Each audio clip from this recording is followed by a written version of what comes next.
chillin', serial killing, green cold villains on the mic, got you reeling.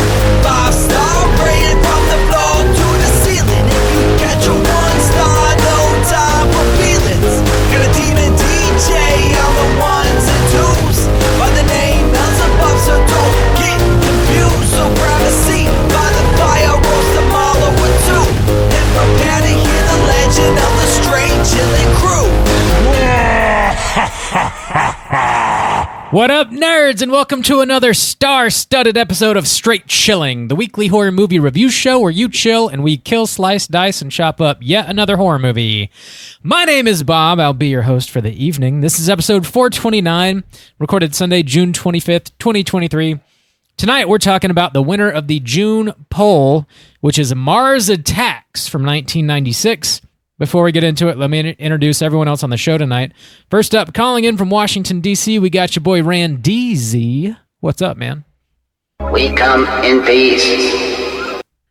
How's it going, buddy? I'm coming in peace. How about you? How you coming? I'm never in peace. It's usually pretty loud. Hell yeah. Good for you, man. Hell yeah. I'm proud of you. Top. I'm proud of you. Up You top. know, you gotta support your guy's cock, you know? Sure. Why not? Speaking of supporting your guy's cock, next up, calling in from South Korea, we got your boy Soju. What's up, man? What up? It's your boy, Mark Staines. Ooh, that's a nice brevity on that one. I like it. It's either a Mars Attacks reference or a Ying Yang Twin song, so I'll let you decide. Mac? Is that like a McDonald's? A double stack? A double stack What? Mac? Double stack? Man, Mac? we just Double connect stack dumb Mac. dots on this show.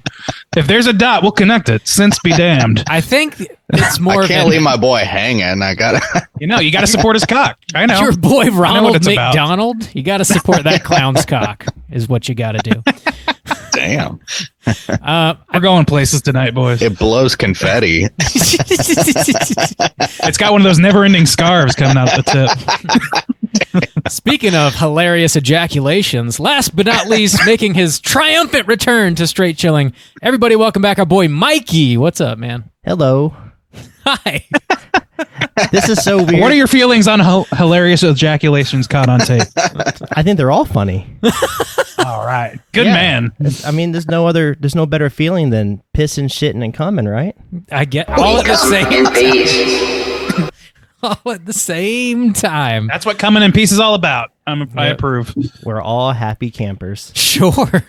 But no, this is fun. I was on the way over here and I thought I forgot a bag of movies because usually when I podcast over here we have a bag of movies, but Yeah. not this time. I felt naked coming over here without a whole sack. It's a crate. Yeah. No luggage this time. Nope. Just got to talk about one movie. This is fun. Yeah. It's a little easier, I think, than covering 40 movies. I in was an just hour. thinking that. Yeah. Yeah, because I got time to watch all them movies. Yeah, dude. Who are you telling? We just Yeah. make it up. We don't watch shit. Nope.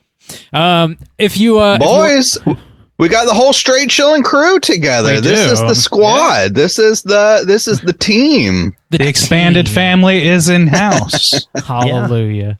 If All you right. if you guys are unaware, Mikey and I have a side podcast, a side hustle called Let's Get Physical Media. We talk about Blu-rays and 4Ks and DVDs and VHS, and as of late, some other fun shit too. So check it out everywhere you get your podcasts. Yeah, it's the sister show. Oh my god! Yeah, I it's cut the that one off. The Thank you. sister show under the Straight Chilling umbrella. Yeah, Let's Yeah. Get Physical Media. Yeah, check it out. Property. I Check thought it it was out. property. It's We've got a whatever number. you want it to be. Yeah. God, this is going to be a meandering motherfucking episode. Probably. Okay. Let's tackle We'll some get there. housekeeping. We got a lot. Let's do it. We're dropping minicast left and right. We got minicast number 101 out there for your ear holes right now. Your boy Soju was talking about the Pope's Exorcist most recently, which is a 5-star film, I think.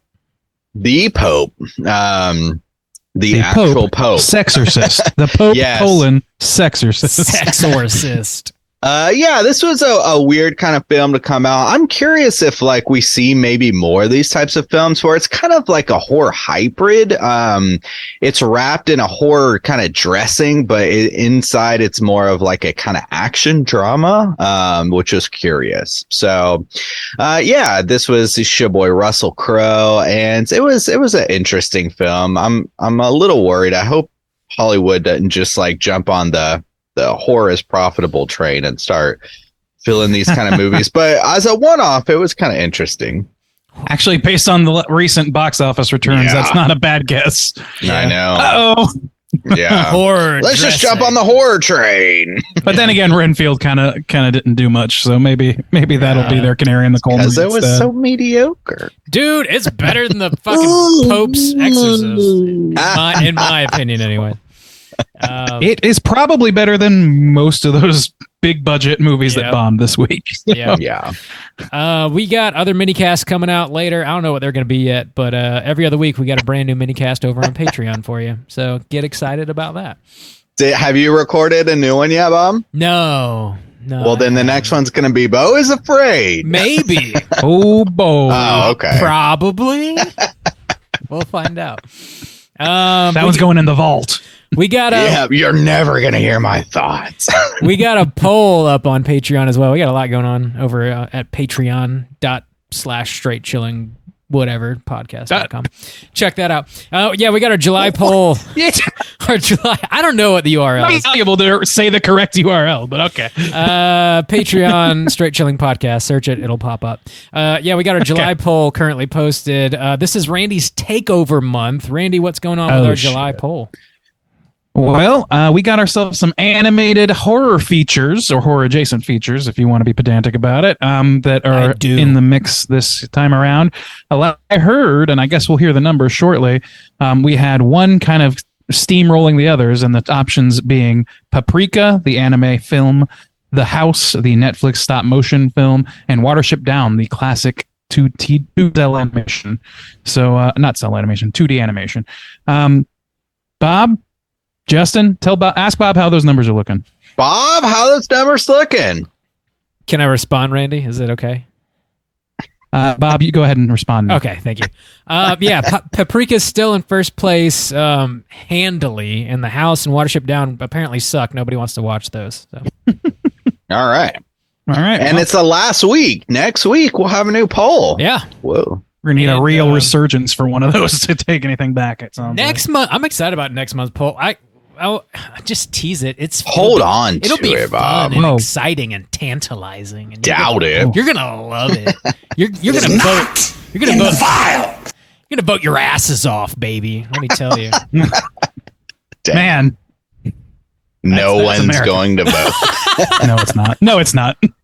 We just lost all our Patreons. I'm gonna vote that dick clean off. There's one thing the American people do not approve of. It's voting. We got a lot of new Patreon love this week. So not one, but two brand new subscribers. And then we got a lot of you-pick congratulations to go around. But first off, big thanks to Dana A and Clayton B for signing up on Patreon and showing us some love. Every dollar you guys contribute goes right back into the show. It really helps keep the show running. And as is tradition around these parts, we owe you both the straight chilling salute. These go out to Dana and Clayton. Slap my ass.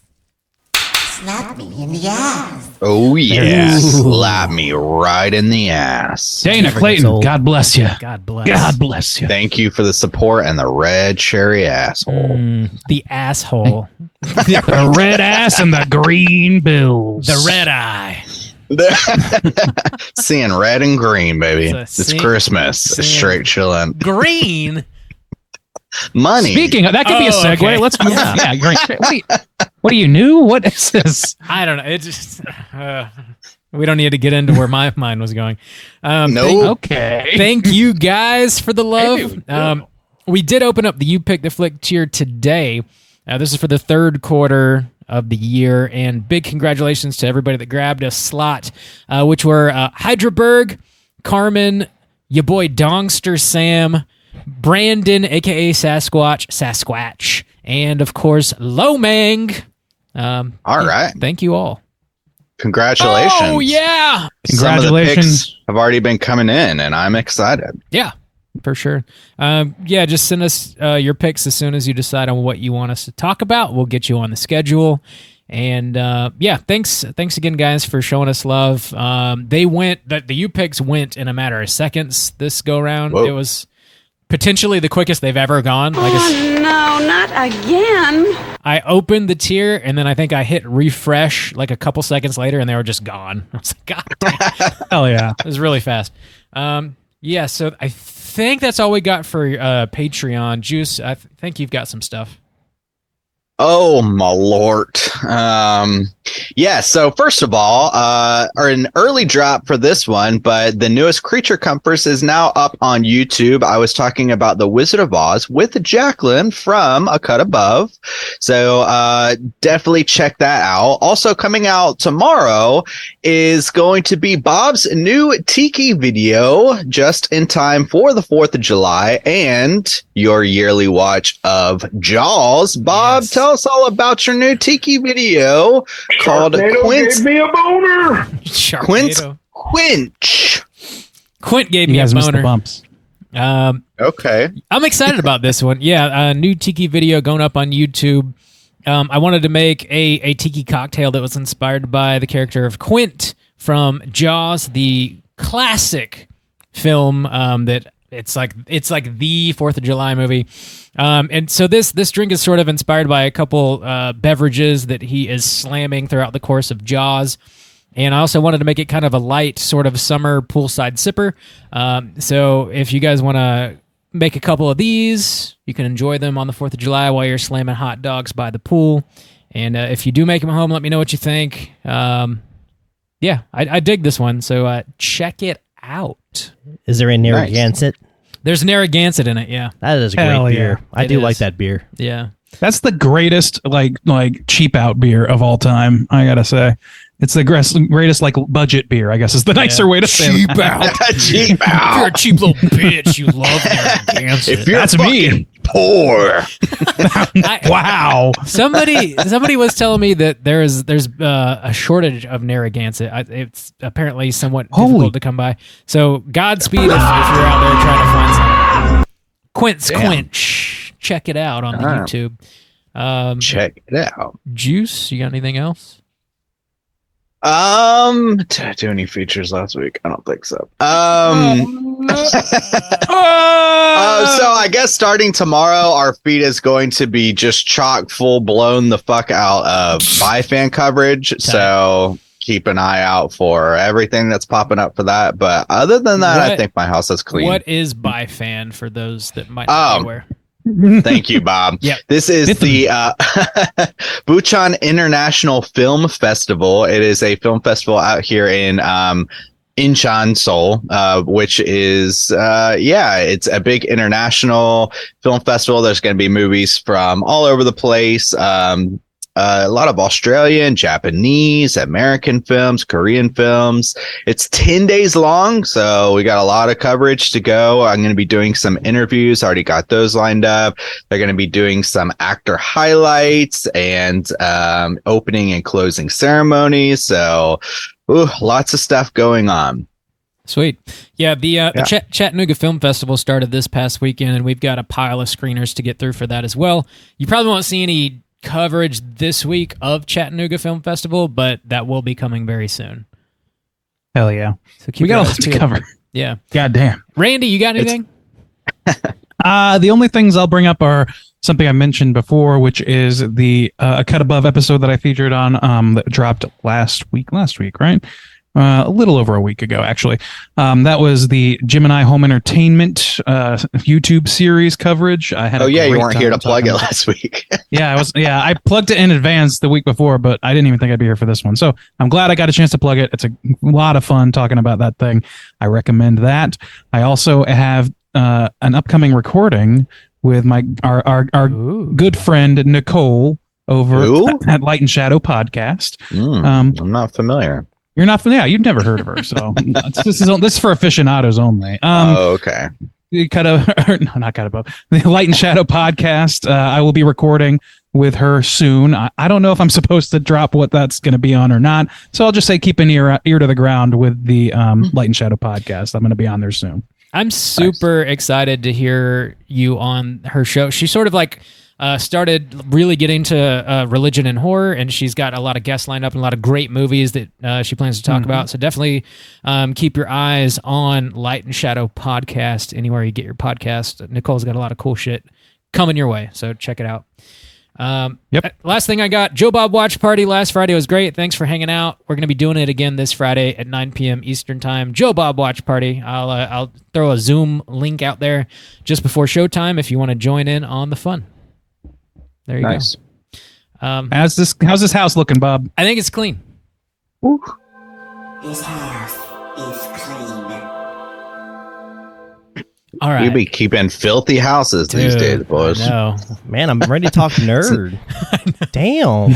We have business to cover. All right, yeah, let's get into the main event and talk about some bullshit. We're kicking it off with the back of the box. What's on the back of the box?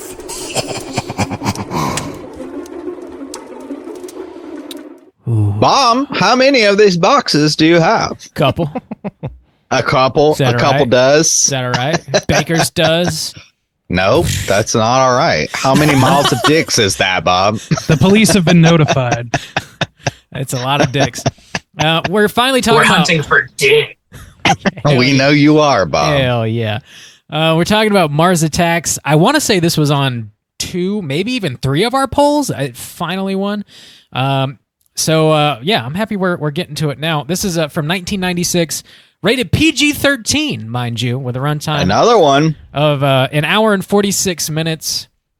This was directed by your boy Tim Burton. It was written by Lynn Brown, Woody Gelman, and Wally Wood. It stars fucking everybody: Jack Nicholson, Pierce Brosnan, Sarah Jessica Parker, Annette Bening, Glenn Close, Danny DeVito, Michael J. Fox, Martin Short, Tom Jones, Natalie Portman, Jack Black, Pam Grier, some other folks. Plot synopsis brought to you by IMDb is as follows. Earth is invaded by Martians with unbeatable weapons and a cruel sense of humor. All right. That's short and sweet. Damn. Short and sweet. Just like these little Martians. Oh, no. Gentlemen, You're going to look at me and you're going to tell me that I'm wrong? Grow up, bro. Have you seen this movie before, and would you recommend people check it out? Mikey, why don't you kick us off? You know, I think I only watched this movie when it first came out. Really? When In I was the theater? No, Damn. So this movie the nostalgia this movie brings me is, do you guys remember the Scramblers back in the day?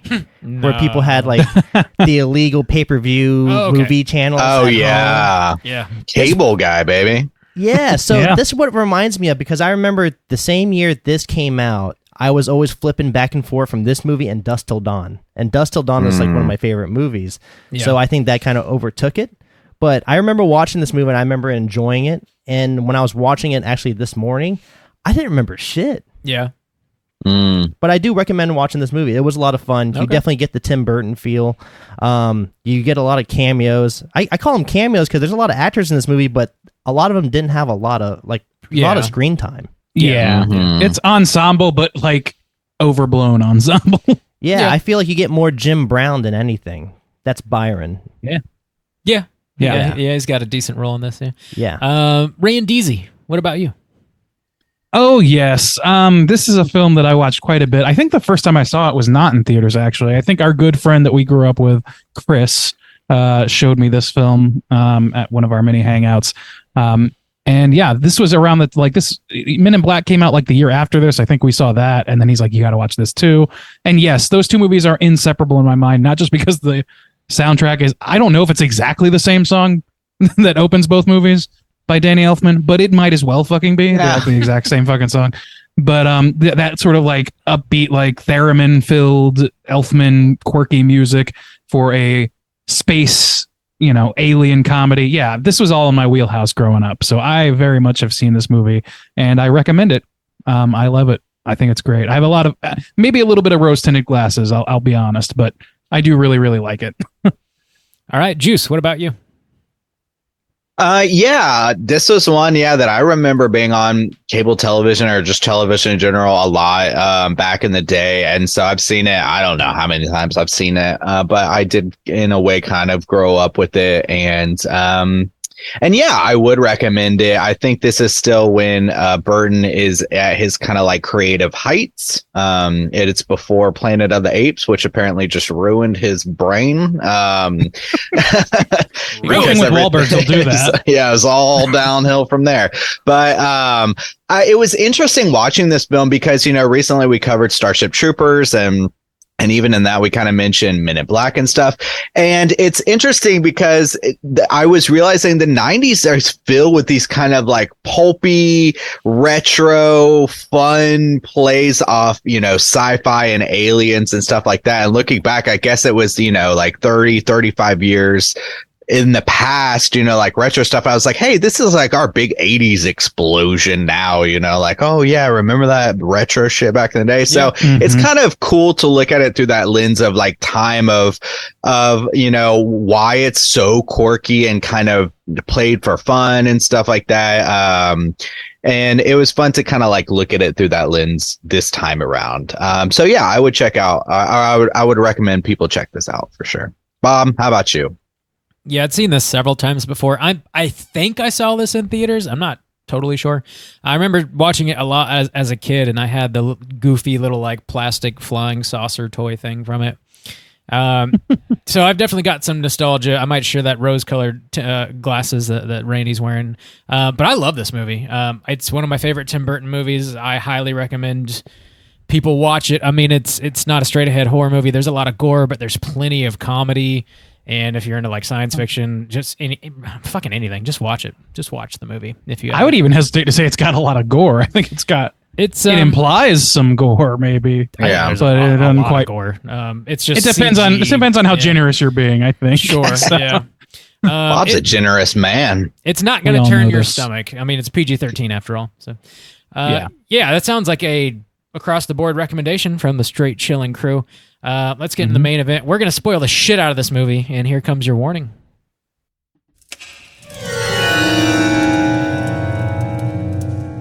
Spoiler warning.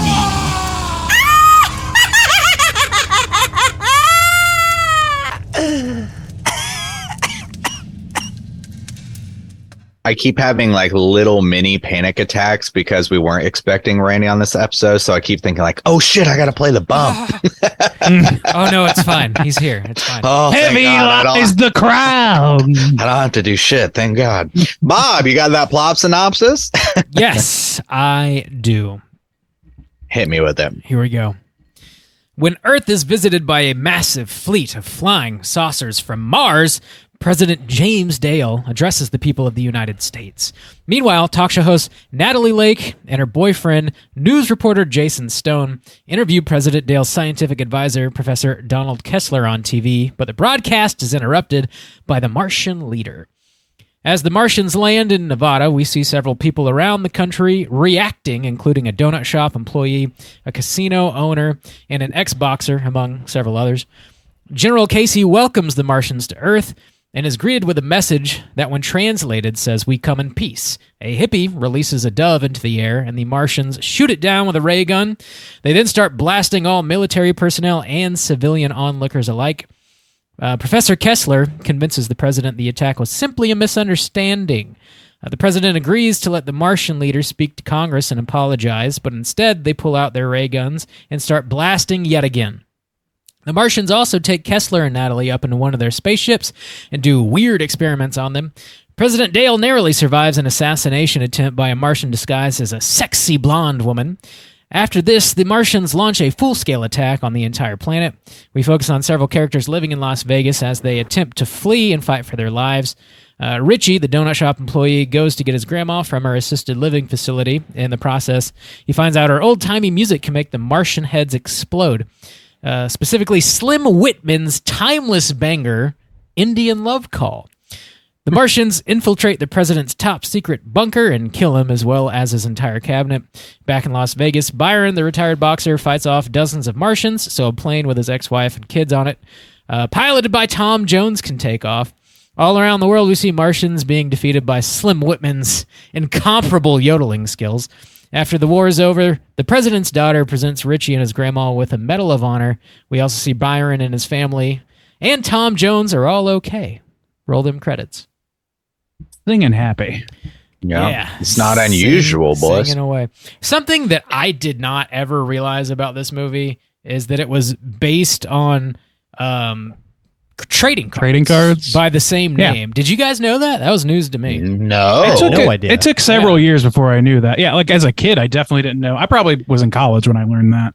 But yeah, it was like what is it, 60s Topps trading card sort of thing. Yeah, yes, 1962 I think is when they came out, and they were called Mars Attacks, and I think there was like 60 or 80 cards released, and on the backs it actually had like it told a story, like a full blown story if you got all the cards and read them out, and eventually they got banned because of the gory imagery on the cards themselves. But the aliens on the cards look identical to the aliens in this movie. Like there's a lot. Well, there's some faithfulness. They look a little happening. better. But well, yeah. All right. They pull a lot. It depends on what you're going for. Yeah. Yeah. That blew my mind. These look cool as shit, though. Yeah. You can get them on eBay. Oh, for like, the cards or the movie? They're really expensive. They're not. They're like cards. $1 or $2 a card on eBay. You can. And there's them. like 80 cards. Oh, really? Something like that. Yeah. Oh, that's pretty cool. Mikey, Get on it. I don't want that. Get on it and let me look at them. I feel like you can find those at Cracker Barrel or something at the little gift shop. I see. I don't know if it's not really their aesthetic, but maybe. Just old timey stuff. That's what it reminds me of. I like it. Yeah, it looks cool as shit. Yeah. Funny looking little critter, lady. I don't know what that bump said. Yeah, me either. It was, so recently I like this kind of like went blank in my mind, but I was talking with Caitlin about kind of rotations of monsters in kind of film, and we are talking like, oh yeah, you get a lot of vampire films at one time, or you get a lot of zeitgeisty, zombie films at one time or whatever, properties. But it completely like blinked out that like, oh yeah, we haven't like been in for a sci-fi run in a while. The Not for 90s hit it aliens. hard. What was it? Men in Black. This dude, so much I was looking up earlier. Godzilla. Contact.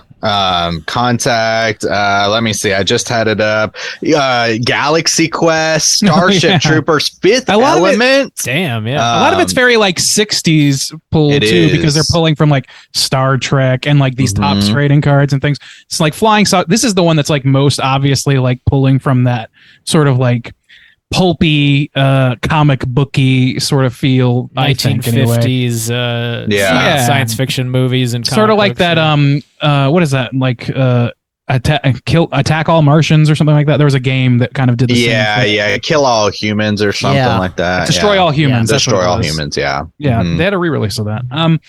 But yeah, like we haven't seen much of that. I guess like if you want to get down to it, well, I don't know how spoilery we want to be about this movie, but there was a recent film a couple years ago that had some alien action in it. We had Arrival not that long ago, but they're not this style of alien film. They're taking themselves seriously, and whether or not that's successful is like up to you. Idiots. Yeah. Well, and that's what like caught my eye this time again. Kind of the flying saucers, the pulpy nature. I didn't realize about the cards or whatever.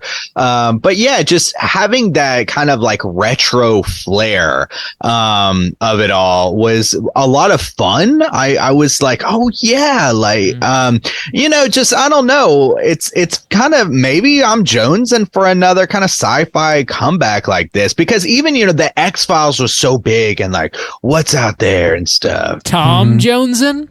Tom? Tom Jones. I'm glad we didn't miss that opportunity. I know, I had to jump on it. Yeah, I had to do it. Hold on, we need to do a fresh, clean take of that. Bob, go for it. Are you Tom Joneson?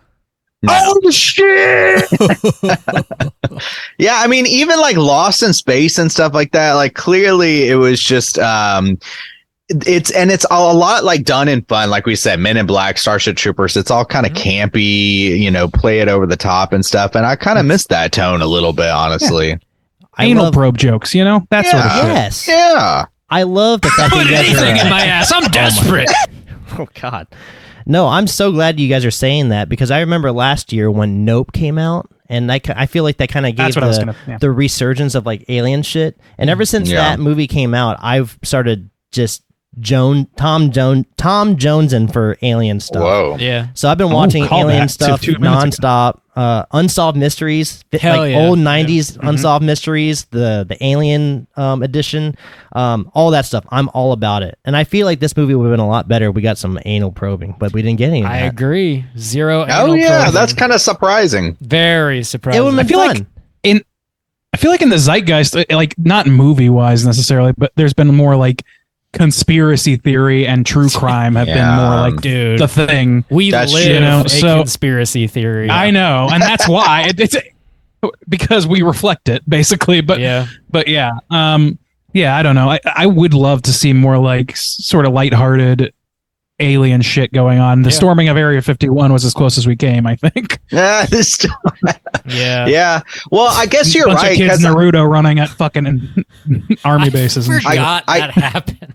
Yeah, I guess if you had to trace it, it was like big on aliens and the X-Files and stuff, and then we had a lot of vampire stuff with the Twilight and everything going on, and then Walking Dead with the zombies, we had a shit ton of that, and then it was like true crime. It's just been a lot of, and maybe that's why Ghosties. It feels like a little flat. I mean, the James Wan-verse exploded the Ghosties for a pretty good while, but there's always it's always overlap. There is a significant overlap for sure, but I don't think we've really kicked off a sci-fi alien renaissance again at all.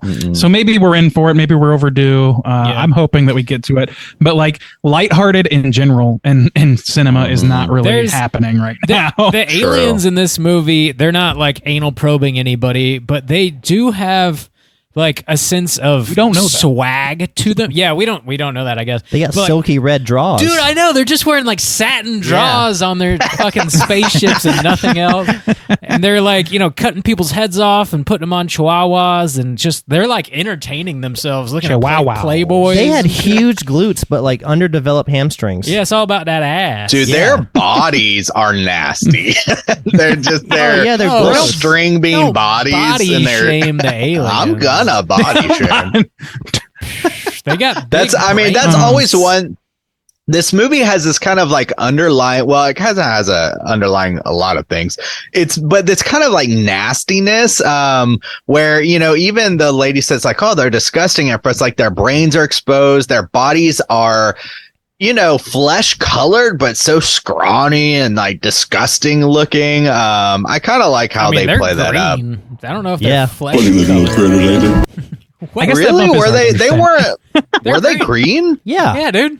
Yeah. Well, they're multicolored, but they're like yellow. Their brains are a little on the yellowish green. It's like aquamarine and the green. Giant broccoli heads. Yeah.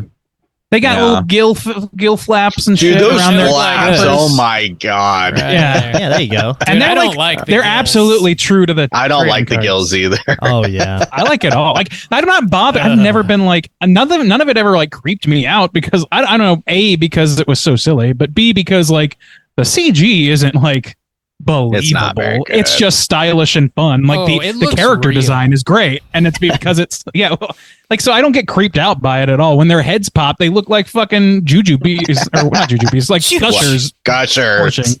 Yeah. I wish I had my jujube bump in front of me now. I think for a movie made in 1996, I thought the CG was actually pretty good. Yeah, I agree with that. I thought it was actually kind of fun. It was fine, but believable it's not. No, it's just it cool. was just more fun, and that's what you want from a movie like this. I don't think it was trying to go for believable anyways. I think it's trying to capture that tone and style. It's a style. Yeah, I think it does it really well. I don't think they could have gone more believable, though. I think they probably would have gone a little more believable if they could have, but I don't think it needed it, obviously. Burton wanted to have all the aliens be stop motion at first. Oh, shit. That would have been so fucking fun. He got a team of like 80 people and they started putting stuff together. And then the money men said, nah, dog, you can't do it, and they made him do Damn, CGI. money, man. It was going to cost an extra like $20 million or something like that. It was like a lot of money. It would have held up a lot better, though. Probably it would have, but also, I mean, maybe. Stop motion has come a long way too since then. Actually, like looking at like Kubo the 3 strings and all that shit. But like, I don't know. They both have like a lot of merit. I think that what we got actually is pretty fucking fun. Like I don't have a lot of problem with it. So I agree. I'm in a rare case of siding with the Moneyman on this one that wasn't necessary. But I would also love to see it.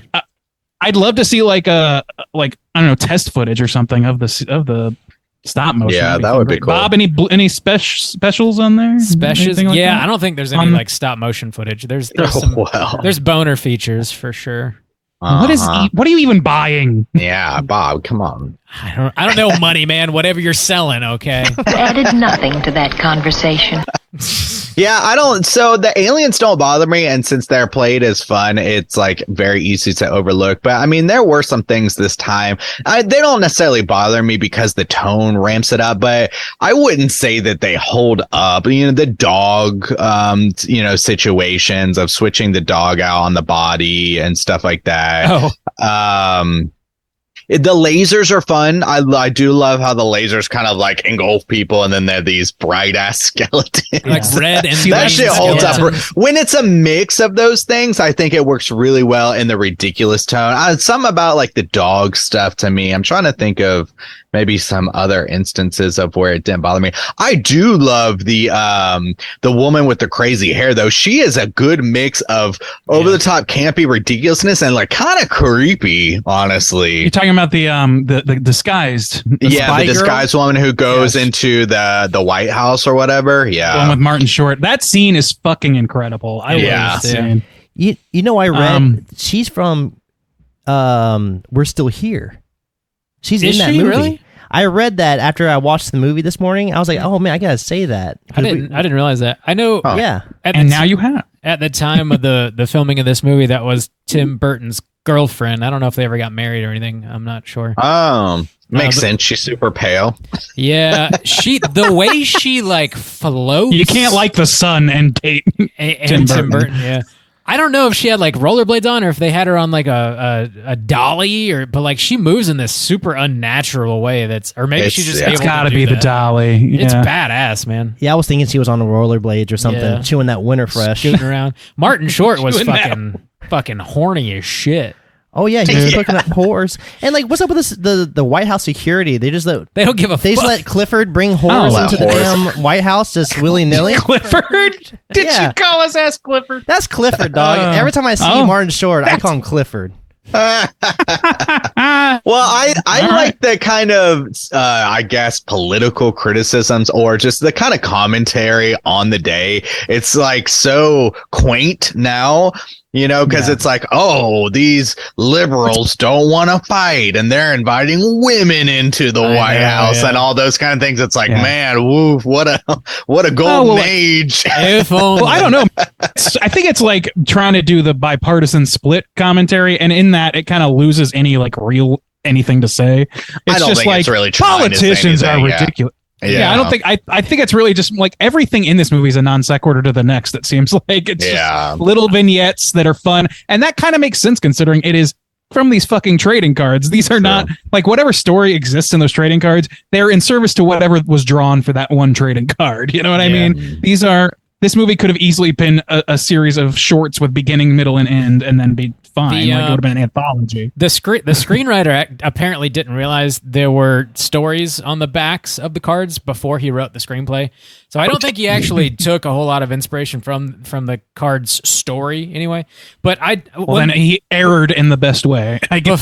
Before we move on from the fucking in the White House, I love the throwaway line Martin Short has where he's like, "We call this the Kennedy room," and it's just like a fuck palace. It's all it is. Like, I love Aquaria, the round bed, the wet bar that's like dark and it's fucking. Dude, he made 2 martinis in like 2 seconds. Dude, I know. I was like, what the fuck? He's the fastest bartender in the world. Martin Short is trying to get it in. No, man, you call him Clifford.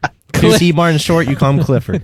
The big red dick. No, you guys never seen the movie Clifford? With No. him? Oh no, movie Clifford, where he plays a child, and it's extremely upsetting on so many levels. No, and he wants to go to Dinosaur Land. It's like it's like my Problem God. Child, except the child is a 35-year-old, but he plays a 10-year-old kid.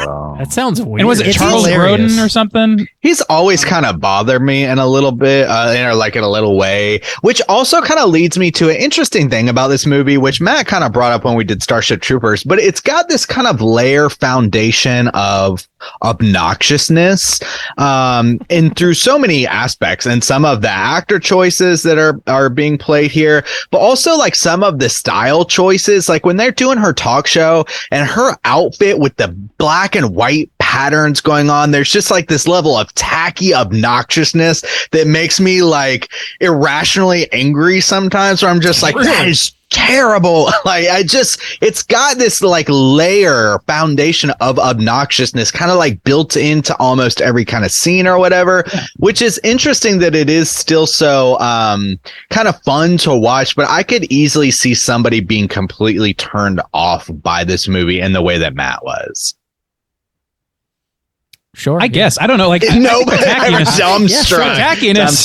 Yeah. The tackiness to me is like, it's there, but like that's an intentional pastiche of the era that it's pulling. Sure, from, like, yeah. And so like, to me, it's like, it's all part of it's like Austin Powers is fucking tacky too, but it's fun as shit. So who gives a fuck, right? Like, it's just supposed to distill that down into a joke, basically, visual and otherwise. Certainly visual in this film. It's impossible to dislike this movie. So that's all I need. That's not true. I don't know about that. You know what took a I think it's him. You know what took a minute for me to realize? That Jack Nicholson played two characters. Yeah.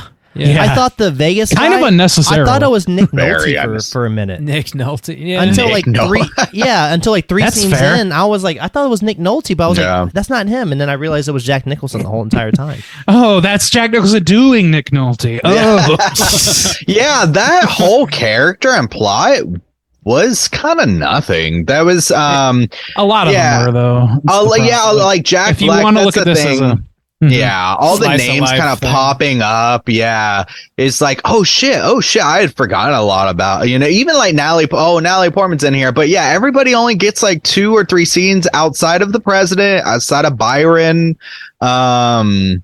I guess those are kind of the big two. Oh yeah, and DeVito kind of like exists in a I don't know. Everybody kind of exists in a plot like structure, but they don't actually. Most of them don't actually have arcs. Well, really, like, and that's Jack Black and his family are really important. Like Jack Black himself isn't really, but like his kid brother Richie is gets his brother, grandma, and then they find out how to defeat it. So like that whole family kind of plays into it in a way. Natalie Portman doesn't do shit. Like the most people in, and like there's like probably like. There's like 3 islands with like 1 or 2 characters that have any say actually in do anything. anything. Yeah, Even Martin Short doesn't do a whole fucking lot. He just has that cool ass scene, and it's great. Like I don't have any complaints about that. The movie was supposed to. I think it's got like 20 characters or so around there. Originally, it was supposed to have like 80. Holy God, that's a lot. I can't. It would have been like a 4-hour movie or something. Yeah. Like would have been or just nuts. one. Everybody gets one scene, one line, one single. I mean, line. they already kind of doing that with some of it. Yeah. Like, Yeah. I don't know. I did like how they had different locations, so you kind of see how different parts of the United States and even the world were reacting to an alien invasion. Yeah, New York, Tennessee, Vegas, Washington D.C. They're in Kentucky at one point. Kentucky, the very beginning. Yeah, that was. The cow's on fire. The bomb. Cold open. Oh yeah, it's a great open, dude. See, like effects like that don't look very good. No, like they that don't. doesn't really hold up. But the joke still lands, matter, and like that's the thing. It's like, the silliness of the movie makes me able to forgive a lot. Like the funniness, like it's silly and funny. Like if it didn't make me giggle, then that would not work for me at all. So if you're not into this kind of humor, then yes, those are the people that aren't going to get much out of this movie. Mm-hmm. Yeah, you're on board or you're not, and that's fine. I like this movie a hell of a lot more than I like Independence Day, and I'll take that hot take with me all the way to the grave. Well, you're entitled to your opinion. I'd ride with you. I'd ride with you with that opinion. Yeah. Because God I haven't bless seen this you. movie in forever, but I've seen Independence Day, I don't know, countless of times, but I had more fun watching this. Like if I had to choose right now or tomorrow to pick either one of those movies to watch, I'd probably pick this again. Yeah. Watch this one on the 4th of July. Fucking Independence Day. Yeah. Yeah, man. That sounds great. Damn. I mean, you can watch both. No, we don't have the time. No, You also gotta watch I Jaws. genuinely don't care about Independence Day, so I'm a hater, I think. But this movie was fun as fuck. So. This movie does work. I mean, it's not as they could have easily worked in an Independence Day thing, but it kind of just has that feel. It has that similar kind of feel. It's just more over the top cheesy versus that action seriousness of it all. War of the Worlds vibes. That inspiration of War of the Worlds it all comes kind of from that. I think it's only man. This is like they could have easily turned this into something else, and something that would have fucking sucked. And this to me is exactly what this concept needed it to be. Not taking itself seriously, just sequences of funny shit happening and ridiculous shit happening, and then the humans acting ridiculous, not really biting commentary, but little like boy, I hate lawyers level humor, like that sort of shit, like chintzy stuff, and then it ends with humanity falling ass backwards into a solution after half of the country dies. Like that fucking works for me. Yeah. When fucking Jack Nicholson gets a call from was it Japan, and he's like, "Oh yeah, the Martians are here. They're signing a treaty." Yes. Maurice, it's France. He's like, "Get out of there, Maurice. Get out of there." And then it was too late. That joke really hit me hard this time. I think it's so funny how every time they're just like, even at the end when they have the little machine where they're like, no, don't run away. We're your friends or whatever. How they just roll in there and then we're like, yeah, we come in peace. And they just blast everybody every time. Dude, they just roll. It reminded me of the golden straight chilling rules. Like, don't be too fucking polite that you get your ass killed. It's like one of those examples. Yeah, Pierce Brosnan is like the poster child of this movie. I love the president. Like Jack Nicholson has so many good lines in this. After Congress gets annihilated, he says, "I want the people to know they still have 2 out of 3 branches of the government working for them, and that ain't bad." And that ain't bad. Fucking great. I love that line. Fucking great. I really wish they had gotten George C. Scott as the militaristic general, though. Like they were clearly trying to channel that spirit, and it didn't quite get there for me. That actor was fine, but it's just like I don't know. I feel like it just wasn't heightened enough, which is insane because he was going so big. Yeah, I don't know. He went so big, but then they shrunk his ass and stomped on him. They did. They sure did. Yeah. That's a cool hand. I was gonna say that's a cool death scene. That was so, and also Nicholson actually delivers a pretty heartfelt speech before he gets killed too. Like, why can't we all just get along? And that shit-eating grin at the end is so fucking great. Where he gives that speech and the thing, and the leader, he sheds a tear. Yeah, and he cuts back to Nicholson. He does this ugh, sort of face, kind of trying to smile, grimace sort of thing. Is great. Nicholson is he's just having a fucking blast with this movie. Obviously, he agreed to do this movie before he ever read the script. He just knew that. Well, he had already worked with Burton. Yeah, exactly. Tim Burton wanted him on the movie, and he's like, "Yes, I'll do it." And then he did 2 roles. The other role, I mean, he goes big, but it's not as it doesn't do anything. The Nick Nolte role.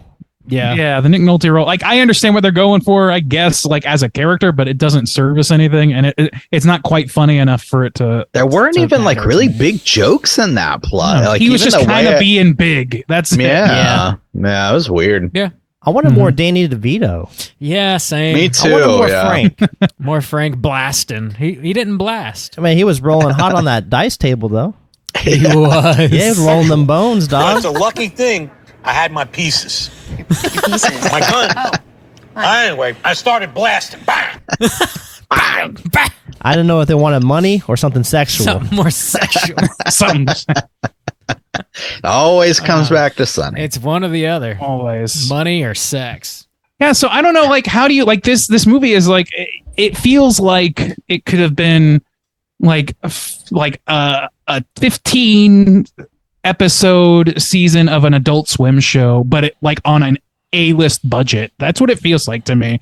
And I don't know, we Red Letter Media just reviewed this again recently, and they had some pretty interesting commentary on it. They weren't so harsh on it as I thought they would be, but it was they were a little critical of it, being like, it doesn't have a lot to say. It's very disconnected or whatever. And I love that about it. I love that this feels like a bunch of shorts, you know? I don't know. That doesn't bother me. That's what I keep coming back to. Like they made a good point, though. I have to agree with them that like it's kind of a cool idea to have this whole movie in black and white since it's pastiching on 50s I 50s love films the as color well. palette, though. I do too. Yeah, I think it's like it kind of works either way. It's kind of. Yeah. I would love to see a version of it like that. I think, it's kind of like the Mad Max thing where, like, I want the color original version, but to have an option to watch it in black and white would be really cool. Yeah, I would be. Especially They made a great call there. Yeah, especially Burton's style black and white. I think that would work. But but it would take some. I really love the ridiculously colored skeletons that are laying around. So it would take some, but it would add a more creepy factor, maybe, I guess. That would be cool. That would. I think it would make it eerier, and that was like kind of what they seemed to be aiming at. And I think that's true. I would love to see an eerier version of the same movie somehow.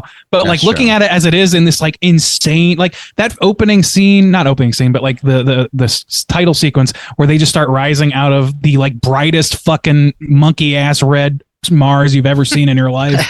That shit fucking rules. It's so oversaturated and ridiculous. I love all that shit. Yeah. So I don't know. I like it both ways. Yes. Yeah. I like them both ways. Yeah, I love the color palette. I didn't know Red Letter Media talked about this. They were fucking biting off our schedule, guys. Damn, what the fuck? They're coming at the Kings, obviously. You best not miss. Let's do it. I did think that this movie was fairly brutal, though. It's not like the gore is definitely like for comedic effect, and it's mostly CG. There's like definitely real skeletons, but they're red and green, so you're not like disgusted. Yeah, disgusted. But like you've got bodies like basically melting like off of the skeletons. Then you've got these Martian heads like popping like pimples in their little like suits. People are running around on fire. Like there's a lot of like carnage, but it's not. It's done for laughs. It's mostly. cartoonish as shit. Yeah, It's like yeah. That's not. It's like Mad Magazine carnage. It doesn't. It's not at all, and it's not meant to be. I don't think horrific in any way. It's very much for comedic effect. It's not meant to have any kind of impact because they kill a dog, and nobody feels anything, about the dog disintegrating. The dog saves I always feel a little bad about the dog, actually. But you know about that scene? I wanted to bring it up. The woman snuck into the room and the dog did not wake up. Yeah, it took like a solid minute or before, like when she pulled out the to be fair, laser. she floats. Yeah, I get, but That's true. dogs, man, they know hear everything. Yeah, that's true. They know. Yeah. They can read your soul. They can. Glenn Close stood a better chance than that dog. I doubt it. Man, she got killed by a fucking chandelier. She did. Come on, Glenn. Dude. I don't know. Like that's the like not quite biting social satire shit that like as dumb as it is, just seeing like the hyper materialistically over obsessed first lady that's also kind of like low key giving racist undertones. I think that's kind of fun, and like it doesn't amount to shit. Like it doesn't matter for anything. It's not all that like. There's not even like more than like a couple second like moments I can point to like, see, that was the funny part. It's all just kind of a humorous character. And I think that's what they were trying to do with the Nick Nolte, Jack Nicholson character, but it didn't land as well for me for some, like, cause it doesn't really point at any one thing besides just this guy's kind of a drunk billionaire idiot. And that's it. Like you can kind of go a million ways. Just caricatures and yeah. And I guess in that way, to kind of like not be so praising in this film. I mean, I do like it, but a lot of, what we're saying, I think does come from nostalgia, and we kind of prefaced as much. Yeah. But what I would say though is every kind of element I think is fun. It's very particular in its style, and I think that those styles mostly like work and gel well. But I feel like some of the elements that it really builds itself on are like never top out. Like they always just kind of ride a medium. So like there's no like strong storyline. Even the comedy, like I never like bust a guy. I think like I think that's fun, that's silly, ha ha ha. But I'm never, for a comedy, I'm never feeling like there's never a moment where I think like that's comedy gold. You know, I feel like it's more writing that fun loving kind of tone and everything. Like, I don't feel like anything I could point to any element and be like, that's the peak, you know, that's like, the everything kind of culminates to there. That's like what it also, it kind of rides like a song that is good and pleasant, has a good hook, but it's not very dynamic. You know, it kind of like rides. Yeah. That I'd feel that too. Like it kind of just has this like same tonality throughout. It's not dynamic and it doesn't really change much of anything. There's no peaks and valleys, but there is like, you look at, I think that has something to do with how unfocused it is, but like, I'm okay with that. Like, ultimately, I just think it's like, I don't know. I like the little, like, there's a couple of jokes in there that I point to as some of my favorites. This one being the chief among them. Congress. That's fucking great. That's fucking hilarious. Oh shit! That old lady loves that they fuck Congress. Yeah, dude, that shit ruled. And I don't know. It like there's only a couple of those moments, but you like look at like big broad comedies like this. I keep thinking of Austin Powers again. Yeah, and there are maybe more like big comedic moments in that movie, but it also maintains a similar like. It like does. Everything's silly. Like, but if you there's had no to reason for it to me, get too level. Like, except for like the few moments where they try and make like Veronica or whatever, like make his love interest work or whatever. That you don't even need that shit. Nobody remembers those movies for that.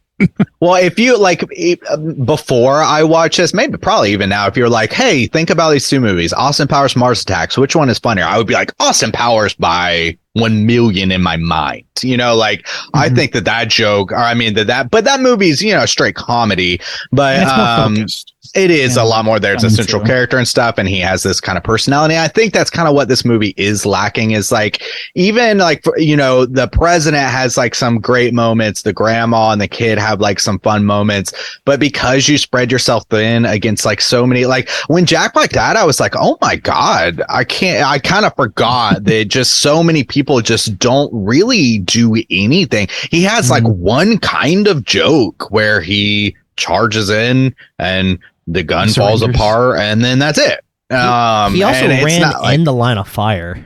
Yeah. Like, and bear in mind, with no helmet. Bear in mind, this is not a Jack Black that's known to the public at this point. So he had been in. He's a side character. Yeah, Never Ending Story Part 3 or some shit. He was pretty slim. Like it's not like it was like, oh, Jack Black's in this. That's how we react now, not then. So I understand him being kind of killed off easy. But Michael J. Fox bites the big one immediately. Jack Black was actually like small enough to believe that he would be like in the army, or like he was a slim dude in this movie. He didn't have hot wing money yet. Hot wing money? Yeah. He was eating salads, bag salads. What are we talking about? I don't know. I'm not understanding Jack these Black's references. diet. That's what we're talking about. Yeah, he was slim. He was young.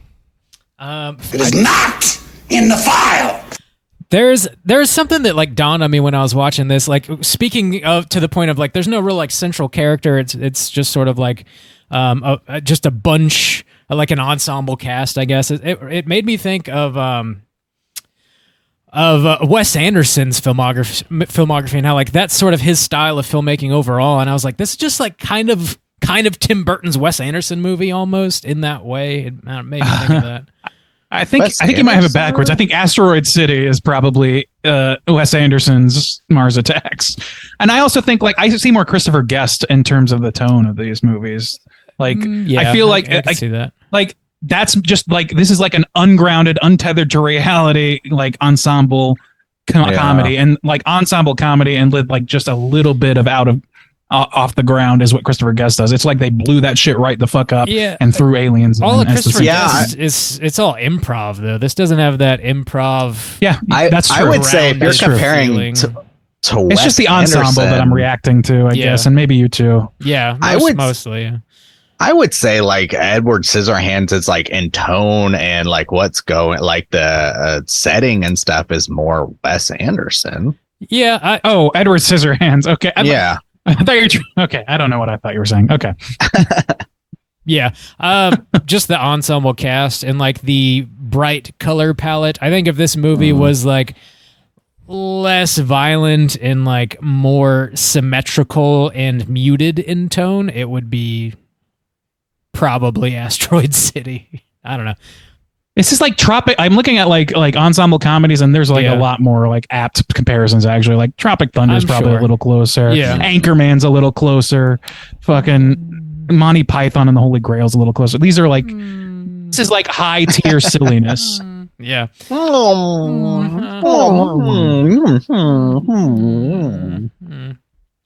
So yeah, I don't know what that was, but okay. Juice? Oh, Juice is gone. Oh shit. We're a man down. He got taken by the aliens. He's getting stuff put in his butt, and he probably loves it. Yeah. Don't touch that dial. You need to hear this. Yeah, you do. All right. This movie had some like pretty cool set pieces. I thought they used that like that neon sign graveyard in Las Vegas at one point. That was pretty cool. Oh yeah, they always use. Anytime there's a movie in Vegas, they have to go there. It's probably like $50 for the day or whatever to shoot there, but yeah. That looks pretty dope. Of course, the White House, the donut shop, the like underground bunker. There's just like some pretty neat filming locations. Actually, that I forget the name of the casino, the one that Jack Nicholson's character is in when it blows up. That was a real demolition of a real casino in Las Vegas. It was like a famous casino. And it looks like it's got like a saucer at the top. A UFO, yeah. It does look like a UFO at the top, yeah. Yeah, so that was like a real building that they blew up, and Burton wanted to use the footage. Oh, that's awesome. Is that the one that's got a restaurant at the top that kind of like slowly spins around? It did. That is the holy shit. I just stayed. The holy shit. No, I stayed at that actual casino the last time I was in Vegas too. So I'm trying to. Oh, sure. Is there one called the Starlight? I'm just guessing. I don't know. I think that's an old Vegas. Stardust. I think Stardust. Is what you're thinking about. Yeah, maybe that's the one they blew up. I forget the name of it, but yeah, there's some cool set pieces. Anyways, I think they use most of the settings well. Yeah, I agree. Like, I mean, I think that like there's some locations that are pretty obviously not realistic, and then some that are. This is also something I'm creeping off of Red Letter Media on. I should stop watching their shit. Yeah, stop. Should Randy? Come on, but it's a good observation. An original show, and I'm giving credit. Nah, but yeah, no, I gotta cut that out. I don't know. I like the one area of this film that really feels like a real spot is the DC settings. You know what I mean? Everything else kind of feels kind of also heightened and silly to me. Like Las Vegas just kind of feels that way because of what it is, maybe. Mm-hmm. But even like when they're meeting out in the desert or whatever, because the centerpiece of that is a fucking flying saucer, it feels really heightened. Like all that shit feels really like Justin was saying earlier, it reaches a pitch and just doesn't let go of that pitch the whole movie. And the settings reflect that typically, I think. The only, with DC being the exception, with whatever, Jim Brown's wife and kids, like that's kind of way more slice of life than anything else. Yes, thank you. Oh shit, yeah, she was Jackie Brown. Yeah. Oh, that casino, the Stratosphere. Yeah. Yeah, we went up there too, and it was spinning really slow. It was cool. Did you puke? No. We tried getting a table, but it was a long wait. I'm sure. They looked you up and down and said, "Nah, we're full. Sorry." Yeah, we had a friend. He won a bunch of money. He bought like $100 worth of White Castle. That's. Can you guess who this was? Oh, it was Mike. It was Walter. Of course it was. Holy shit! And then funny story. There's no one else in my life that would make that decision. And then he was up a lot of money, right? He put it all on like red or black at the next casino, and he lost it. And his drink came, and they're like, "Sir, are you okay?" He's like, "Yeah, that drink is free now." And they just gave it to him. I'm tired of this, Grandpa. That's too damn bad. That drink and the next one is. Put it all on black. Why did he do that? Damn. You're drunk. It happens. Mike. Yeah, when you got a belly full of White Castle, you start making dumb decisions. He was That's cussing how they me out get about ya. White Castle. I mean, one could argue that it is the first of many bad decisions, actually. The last of many bad decisions. Ooh. Oh shit. Well, yeah. Anything else you guys want to touch on before we rate Mars Attacks? No. All right, let's do it. So out of 5, Mikey, why don't you kick us off, man? How do you feel about Mars Attacks? You know, I probably would rate this a lot higher if I watched it more when I was a kid. Yeah. But Dusk Till Dawn was taking up all my time on the Loop channel, so I kept on watching that over and over again. But watching it today and yesterday, it was I had a lot of fun watching it. I wish some of the roles, some of the actors had more screen time than they did. Sure. Yeah. I'm kind of glad that when the aliens would speak their language, it was kind of brief because they have a sharp language. It kind of hurt my ears sometimes, but it's kind of fun to like imitate because I was like speaking like them in my house for a little bit. Sure I don't want to do it now because it's kind of loud through the mics. I won't do my impression, but overall, I had what was that? A pig? It's a Sasquatch. That's a Sasquatch. Oh, a Sasquatch. I was like, what the hell was that? Everybody knows that. I do know. Come on. But no, overall, I give this a 3. Okay, 3 out of 5. Yeah. Juice, why don't you go next? How do you feel out of 5? Yeah, I liked revisiting this film. Tim Burton, especially early Burton, it's just got some good feels, man. And like, I think Randy kind of brought it up a little bit, but also like the Elfman, is here. It just feels right. The Tim Burton style, the Elfman, everything's super bright, but it's got this dark, quirky tone. And the older I get, the more and more I appreciate this early, I was watching an interview the other day, not even for this movie, with Danny Elfman, and I was just like, what a weird guy. He's just, he's so weird, but I'm so glad that he's found success in being himself in that quirky nature. I'm an executive by day and a wild man by night. Needs more of that. People who are strange, not for the act of seeking attention or getting big on some, it's just like that's their nature and they have found themselves in their work and stuff. So I just, it's a great combination. I love the soundtrack in this. I don't think the effects hold up, but because of the way they structured it, it's okay. I like the tone. Like I said, it's not super dynamic. I was going to say that the most kind of gory parts, or the scene I thought, other than the finger kind of getting bit off, that's pretty dark, but is when what's his name, his body is totally disassembled on the spaceship where his head, Pierce Brosnan, his head is there because they've got his torso kind of like ripped open and blood's dripping from his neck and stuff like that. That's pretty gory, but I think my favorite scene is the woman going into the White House because it hits the darkest kind of tone, I think, and it works really well. It's super creepy, but also there's still a lot of fun going on there. But even still, even at like when I'm looking at Burton's kind of height, success in all these films, I would still rank this lower on that list. I mean, you're talking about things like Batman and Batman Returns, Edward Scissorhands, Ed Wood, Sleepy Hollow, Beetleman. So like I would put that middle to lower tier, honestly.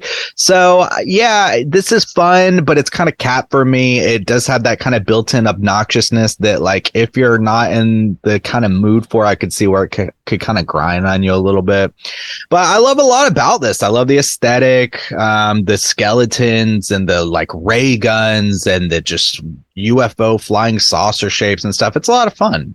And so I'll give it I'll say 3.5. I'll go to 3.5. 3.5 from Juicy J. Yep. Bob, out of 5, where are you going to rank Mars Attacks?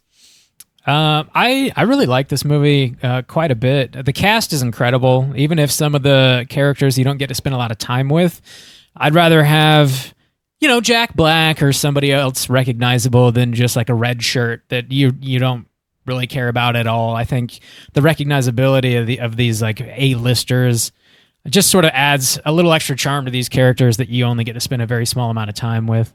The CG of these the Martians and all of their toys, I think nails the tone that Burton was going for perfectly. It's cheesy. I think it was cheesy when it came out. It's cheesy now, but in the way that it was intended to be. I don't think it is aged poorly. I think somebody who was watching it for the first time might think that. But I think if you look at this movie and look at its influences and inspirations, I think you'll see pretty quickly that they were able to nail what they were going for.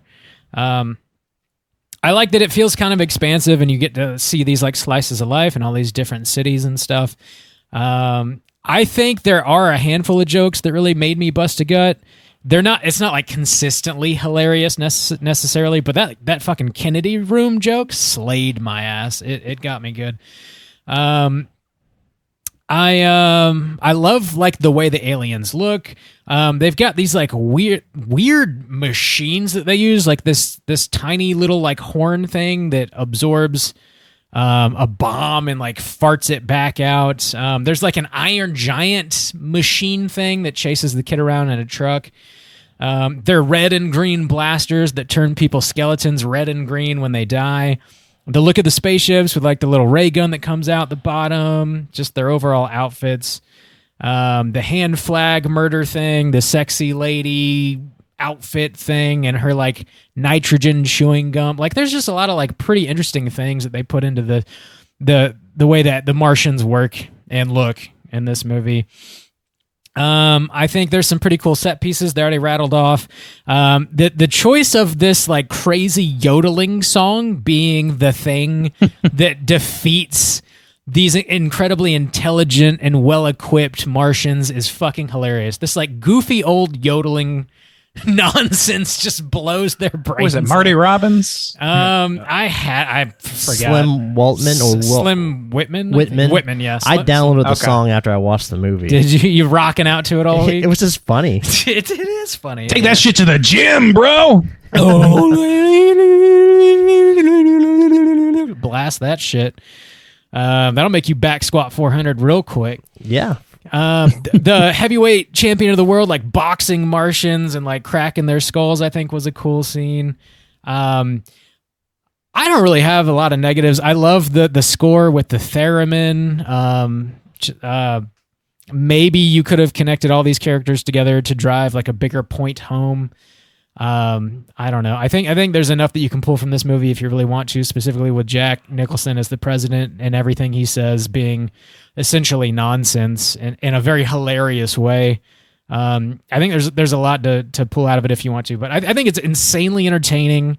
I think Burton nailed what he was going for as far as I can tell, and my enjoyment of this it's through the roof, and just some of that definitely is nostalgia. It's got to be.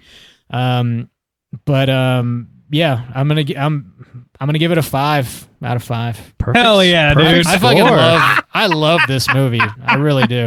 I feel like I should have watched this. I wish Justin had heard that. That's what he gets for taking a shit in the middle of the cast. I know. That's why you don't drop trow in the middle of the cast. I know. People. You know, one thing we didn't talk about is when Christina Applegate had her one scene when she was getting banged in the damn trailer when the alien Gundam came and just tore them apart. Or they were breathing against the glass, remember, when they were having sex? Yeah, staying alive. Yeah, that scene and the scene from... In my mind, that scene and the last shot of They Live are basically the same thing, even though they're a little bit different. Do you guys do you know how that movie ends with somebody like looking down and realizing they're banging a fucking alien, right? Yeah, is Staying Alive going to be on our bang list for now on? Oh yeah, I mean that's for you to decide. You say booty hole leak? Juice. Booty hole eating playlist. Oh, this is a leak. No. Bob, repeat your score for Juice. It's a 5. Okay. He's not giving you what you want, Randy. Gonna fucking no-sell it. We're making an entertainment product right now. Oh, you son of a bitch! So fucking stupid, you Martian fucker! You got your head up your ass, son. You gotta spin those drama plates around. We got to keep that shit in the air. All it's no logic, Bob. Eat my shit, Bob. If you're gonna have a shtick, then dumb stick piece to of it. shit, aren't you, Bob? I hate this podcast. We're canceling it. Sold you out. That's what Randy wants. That's what the people want. Randy wants us to tear each other apart. So's the seeds somebody's of got destruction. Chaos is a ladder, I was told. Randy, did you give your score? Not yet. Randy, Not yet. Well, go ahead, Randy. Randy. Yeah, well, Bob, you kind of snaked my my thunder there. I was gonna, in my mind, be the irrationally positive one about this movie. Like, Sorry. there's things about I'm giddy to be in good company. I was not going to give it a 5. I was going to give it a 4.5, and I'll explain why. Like, this movie is not, I don't think, perfect. I think rationally speaking, there's a couple things about it that I think could deter my enjoyment a little bit. Some of the non sequiturs, as much as I love that, like I kind of love that as a format in just this like silly comedy way where it's like I said, like episodic a little bit. But some of the episodes aren't that great. Not every episode is as much of a banger as the last. Do you know what I mean? So, and not every character is one I want to spend that much time with. So, it's a little unfocused in that way, both to its both for its benefit and its detriment. But I'm not going to sit here and say that it was like perfect because of that. I also think the CG, I think it is a little bit dated. Like, I think it's pretty clear. As much as I think that they did a great job with the technology of the time, I still think that's a qualifier that needs to be said. Even though I do agree that like it works. I think it works.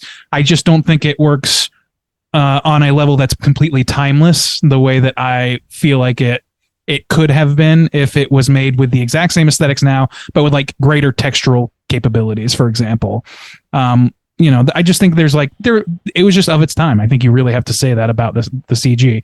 Certainly when it gets to things beyond the character design. I liked all the set pieces. I loved seeing all these 8-listers get really fucking ridiculous with it. I don't know. I just have such a soft spot for this movie, and I don't really want to take the piss out of it that much. I just have a good time watching it, and I will certainly watch it again many times before I die next week or whatever. So I'm going to give that 4.5. Randy, come on. You're not allowed to go anywhere. You're stuck with us, motherfucker. You're not allowed to die. That's fair. Anyway, that's fair. 4.5. I just really love this movie, and I think that it deserves some eyeballs. It deserves some love. I think that it ranks up there. I don't. If I put it up against other Tim Burton movies, as Justin did, it would probably be a real scrap to the top with this one and a few others. But I don't even really want to go there. I just like it so much, and it's such a frivolous, silly movie that it really doesn't benefit me to sink my teeth that deep into it, I don't think, which normally is a detriment, but not for this movie.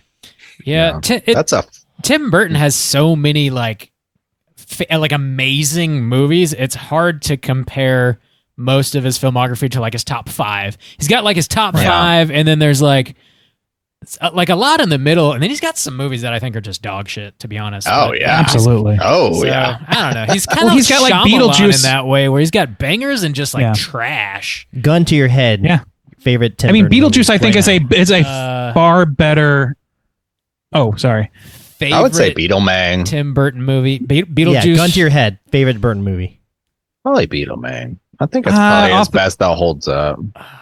Yeah, I think that's probably. I watch Sleepy Hollow every year though too. I mean, it's not my favorite. That's the thing. I mean, there's Scissorhands. There's fucking Pee-wee's Big Adventure has a very soft spot for that movie in my heart. That's so hard. I think I would. It's been a long time since I've seen it, but I think I'm gonna say Ed Wood. That's a good movie, but it's been a while. That's fair. Yeah. Yeah. I don't know, man. Like you could break them down a number of ways. Yeah. But like Big for the broad really spectrum overall score, I just. Batman, for Christ's sake. Batman Returns. I'm going to say Batman Returns is mine. Is it? Nice. I love Batman Returns. It's so good. I'm more on Batman. Oh, man, I didn't know that. I love Batman Returns. It's also one of my favorite Super Nintendo games. Really? That's a good game, yeah. It's a fun beat 'em up. It's great. I didn't know I never played it. I didn't know it was a game. I mean, Dumbo's sitting right there, guys. Dude. Shut up. I mean, at least you get more Danny DeVito in that his movie. Alice in Wonderland movie was, I don't know, man. Yeah, I mean, there's some he really has very few movies that are middle of the road. There's some I haven't seen. You know what? I think it was last Halloween. I did finally watch Frankenweenie. That came out in 2012, and that one was pretty good, honestly. I mean, not top tier, but pretty good. Pretty good. Know? Did he do Dark Shadows with Johnny Depp? Yeah. I never saw that. I didn't see it either. Yeah, there's I remember Sweeney Todd. I never saw that movie. You took a first date. I never saw Big Big Mistake. Eyes. Dark Never Shadows. saw that either. Did you go on a second date after watching Dark Shadows? Nope. Yeah, it was a big mistake. This man picks shit movies. I don't want to hang out with him anymore. I think I fell asleep to it in the theater. Yeah. Cool. Charlie and Chocolate Factory. That's pretty woof. That's a doo-doo movie. That's a big bad one. I don't know, man. Like, you're allowed to have your hits and your misses. That's all good. Sure. I just like if we're putting apples to apples for those. Yeah, he doesn't have as many misses as I thought he did, to be fair. I would say Charlie and the Chocolate Factory, Maybe as a director, no. I think as a producer, he's dabbled in producer. Sure, he's lent his name out. Yeah, that says a lot too, because normally you remember people for mistakes and flaws, but when you think Tim Burton, you think of stuff that you really enjoy. The bangers, yeah. That's the first thing I think of. He's got so many good ones. Yeah, he does. Yeah. I think of both, but I mean, I don't know. Yeah. You got your heights, you got your bottoms. I think that if you can really, really like get this much positive out of somebody for like so many of your movies, you can't be considered a bad director. Like you can only be considered a director who's done a style all of his own that he developed. Like you can't. He's the man still, but he's. I will also bad movies. Yeah, anytime we cover his early stuff, where I think I did Sleepy Hollow on a guest spot, but I feel great. Like talking about it and watching it. Beetlejuice is still one of my favorite episodes that we do. It's one that I like revisit, and just that movie is so good. And like I said, watching Sleepy Hollow, I talked about Batman Returns last year. It's just like it's fun to pick apart Tim Burton movies because they're so fun and so crafted with like this fantastic vision. I think that a lot of love. Yeah, a lot of love. Yeah. Didn't he do Wednesday, the TV show? He did. Yeah, some of that. Yeah. I haven't seen it, but it's pretty good. People love it. Yeah, it's good. It's pretty good. So with Randy's 4.5, that's going to put our aggregate for Mars Attacks at a 4 even. Let's go ahead and jump into our Rotten Tomatoes segment and see what the critics and users think about Mars Attacks. Certified fresh to death. All right, ladies and gentlemen, this is the Mars Attacks Rotten Tomatoes segment. I almost said some wild shit there. Cool. This is the Mars Attacks segment of our Mars Attacks episode. I'm going to give these gentlemen the chance to guess within the best of their abilities what the aggregate positive score is on RottenTomatoes.com for the film Mars Attacks. That's both critics and user scores. We're going to start with the critics, as we usually do, and we're going to open it up to our esteemed guest to start things off. There are 86 reviews counted here. 86 reviews. What percentage of those reviews would you say are positive reviews for the critics? 86. 86. You think it's 100%? You're going 100%? Sure. No, 86%. Right. Oh, no, 86%. Okay. 6%. What if you had money on it? What would you guess then? Oh, okay. Now you gotta really think about this. No. Channel your gambler. You know what, man? I know this movie's fucking loved. No, I'm gonna say 86%. All right, 86%. Yeah, the boys. I'll stick with the it. boys. All right, Bob, you're right next in line. We're going to go into you. 86 reviews. What percentage are positive? I'm going to go, I think, below 86%. I don't know if this is a movie critics are going to love, but I don't think they're going to hate it. I'm going to go with I'll take a 76. 76. All right. Juice, round us out. What are those 86 reviews telling you? I think Bob is on the right track with that. I don't think critics are going to love this. It's going to be capped, but I think it's generally going to be kind of positive. I'll say 70 and take the low end. 70. All right.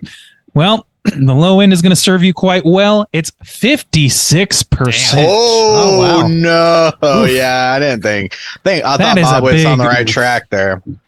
Yeah, I mean, he lost a bet. Pretty. Yeah, you did. Got to put money on it.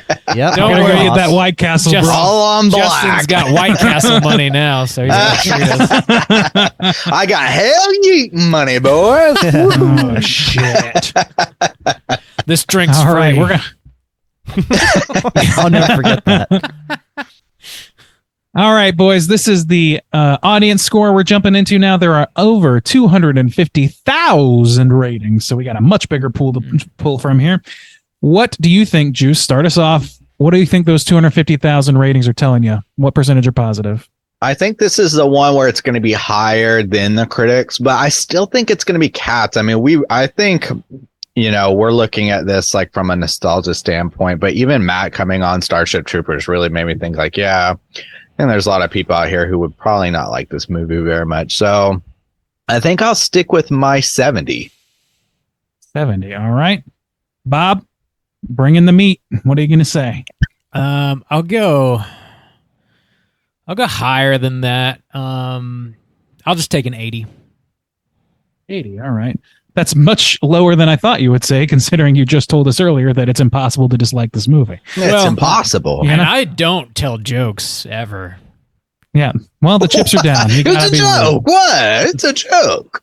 What? I'm kidding. You have a problem? You got a problem? Oh, no. I don't know why I'm channeling Watto from fucking episode 1, but yeah, that's just what happened somehow. All right, Mikey, round us out. What are you going to put us in? I'm not going to lie. That's actually a racist caricature, I think. I thought the first score was the audience score I was giving. Oh, sorry. So, oopsie daisy. I'm going to stick with my guns and go 86% again. Okay. All right. Hopefully I win my money back. We'll see. Did we all just give our same scores again? No. Close. Bob gave Bob's in the same realm, but you got two sames. Well, Mikey, this drink's free. The answer is 53%. Oh no! Damn. I lost 2 straight bets. Doesn't that break your heart a little bit? I thought it would be higher than the critics. See, I Whoa! People love this damn movie, but man, how many people you said was for the 250,000? That's a lot. That's a big sample size. So it's 125,000 people, or 130 some probably likes this movie. So that's still a lot. Yeah, this is what convinced me that my glasses are rose tinted towards this movie, and I gotta lean into it. Fuck Rotten Tomatoes. I gotta lean into it. So here's Bob's bias with Mr. 5-star. This is the man who gave Chucky last week Child's Play a 5, but Alien a 4.5. You know what I mean? Bob's got it's got room to grow. Okay, Bob's a camp mang. Okay, he's all about the camp. You're not wrong. You are not wrong. All about the camp. All right. Well, let's read our critics' consensus and see if we can discern what's going on here. Tim Burton's Alien Invasion spoof faithfully recreates the wooden characters and schlocky story of cheesy 50s sci-fi and Ed Wood movies, perhaps a little too faithfully for audiences. I guess that may be kind of true. I mean, this is why, I don't know. I find it hard to believe how few audience members see the silliness of this movie and want to engage it on a very serious level. That's what it seems like's happening here to me. It'd be trying to I keep thinking of Austin Powers. Who watches that movie and thinks to themselves that this is that's James Bond. But again, Austin Powers is much more successful as a comedy, in my opinion. And that's fair, but that's a huge gap between what we're saying and what the score reflects, I think. Yeah. I don't know. Yeah. Yeah, I don't know. I disagree with the Rotten Tomatoes caption because, man, he really nailed the aesthetic, but maybe too well. It's he did what he wanted, and you like it or you don't. Don't you want him to go fair. halfway? That I will say that's suck. fair. Yeah, that's true. Yeah. Yeah, because he did. I don't know. I mean, I think ultimately I got a hell yeet sweep. Oh God, sweep your fucking yeet.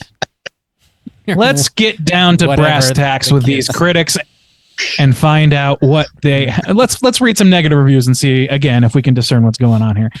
Here's somebody from the New York Times that says, "Just a parade of scattershot gags made more often weird than funny, and most often just flat."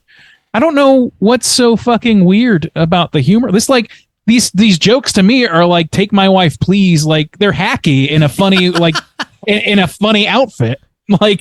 That's what's happening to me. It's somebody coming out there and kind of semi-ironically telling the dumbest jokes you've ever heard. It's kind of funny.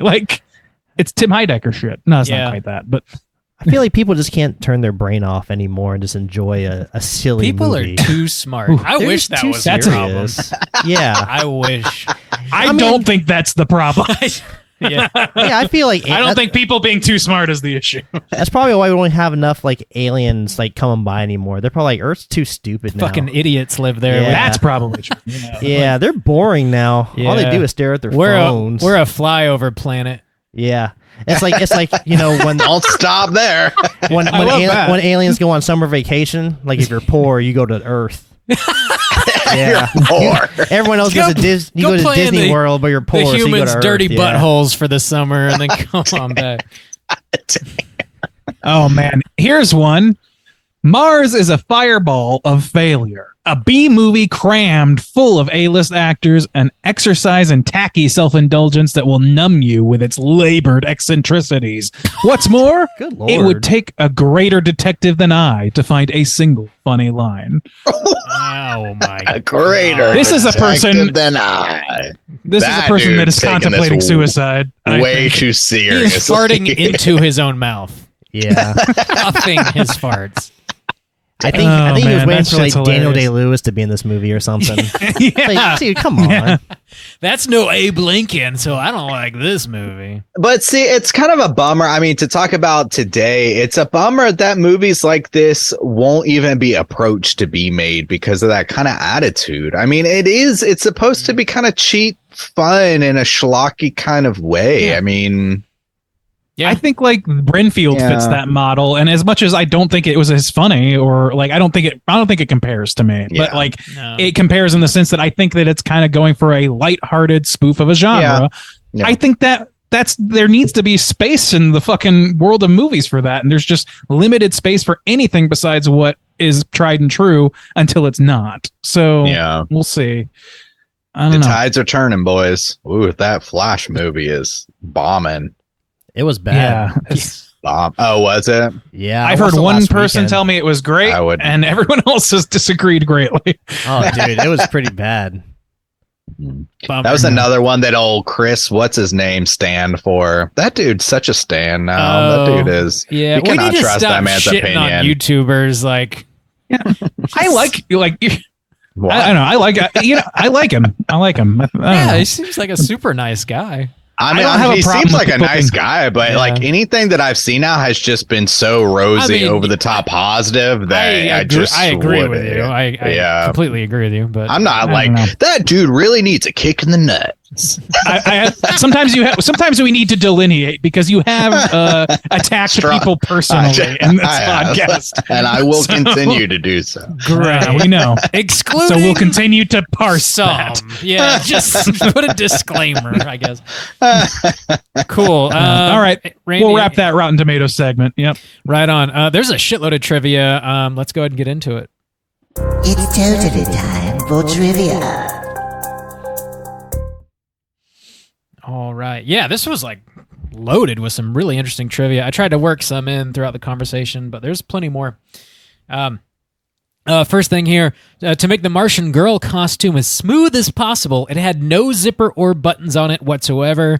Actress Lisa Marie had to be sewn into it every day before filming her scenes. The design was also a combination between Marilyn Monroe and the Bride of Frankenstein. That's what they were going for. That's fucking awesome. Yeah. Huh, that's wild. Badass. Dedication to that fucking character. Yeah, sew me into this fucking thing. Yeah. That sounds insane. Yeah. So me. Damn. The film's writers were not sure what the Martians should sound like, so when they were writing the script, they just used the ack for Martian language, and they just never came up with anything better, so they just kept it as that. So They could. Did they cast Kathy from the comic strip Kathy in this film? yes, they did. All right. My joke did not land, so that's cool. I got it. It did now. Nerd. Oh boy. Good afternoon, boys and girls, and welcome to Clowntown, USA. Clowntown, USA. Yes. USA.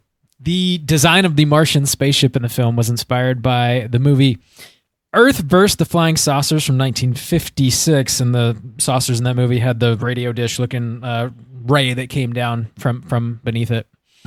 Oh, okay. I thought it was just the saucer. I was like, damn, that's kind of ubiquitous, isn't it? It I don't know. Yeah, I guess that ray specifically. Gotcha. Like I mentioned, the screenwriter Jonathan Jims didn't realize that the 1962 Mars Attack trading cards actually had stories on the backs of them until he had already written his original story. So I guess there's not much of a connection, yeah, between the cards in this movie. Working with Burton, Jonathan Jims pared the film's 60 leading characters down to 23, and the worldwide destruction plan for the film was isolated to 3 major cities.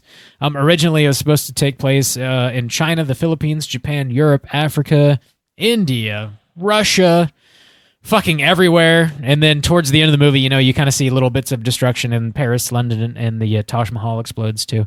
That would have been cool, but I guess we do get snippets of that. But like, it would have been cool to see some of that, but like some more of that. But I like that this is a centralized American film. It just feels right. Yeah. I did like the scene where the aliens were taking pictures right before the Taj Mahal got exploded. Yeah. Like the three of them lined up and they smiled.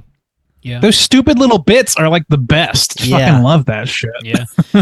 When they laser the bottom of the Washington Monument, and it's about to fall on these like scouts, and they keep like knocking it from side to side because they keep running around. Like, that's so goofy, but I love it. The Martians mothership has a container holding the fat clown from Tim Burton's Batman in it, apparently. Oh. I saw that in the background when he's all strung up. Pierce Brosnan, like it's in the back behind him or whatever. Mm-hmm. Little Easter egg for you there. Mm-hmm. The music used to kill the Martians was apparently a country western singer that's somewhat well known, Slim Whitman. And again, the name of that song is Indian Love Call. So download that on your iTunes. I don't think an Indian Love Call. Put it on your country fucking 90s. Playlist. That along with Staying Alive. 1890s? Fantastic. Let's see when that song came out. Give it a Google. I don't know. Give it a Google. This movie was actress Sylvia Sidney's final film. She played the grandma in this movie. She was also in Beetlemang. She played the woman that was at the window whenever they first go down. Oh, she's the civil servant. Shit. Same actress. Okay. She was born in 1910. She passed away in 1999. In the 30s specifically, she was an extremely famous actress. She was in a ton of stuff.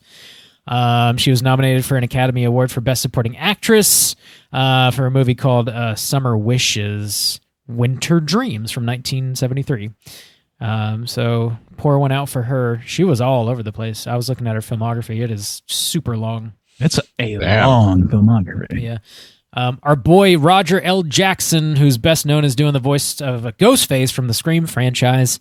He makes an uncredited appearance in this movie. He is the voice of the Martian translator device, which apparently helped get him a gig to do Ghostface with Scream. So cool, tight. Damn, same year. That's a fun little. Yeah. Dude, we don't have enough just like straight voice actors anymore. I'm gonna plug that now. Everybody's just from The Office or some shit.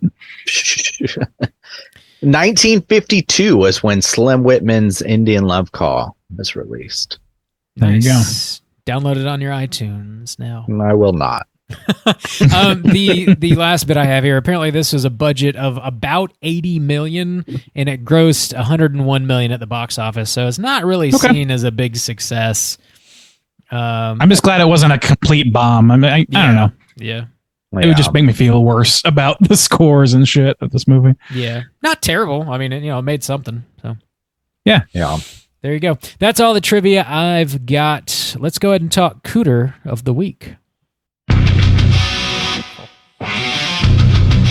Straight chillin'. Cooter of the week. Juice, what is a cooter and why do we hunt them?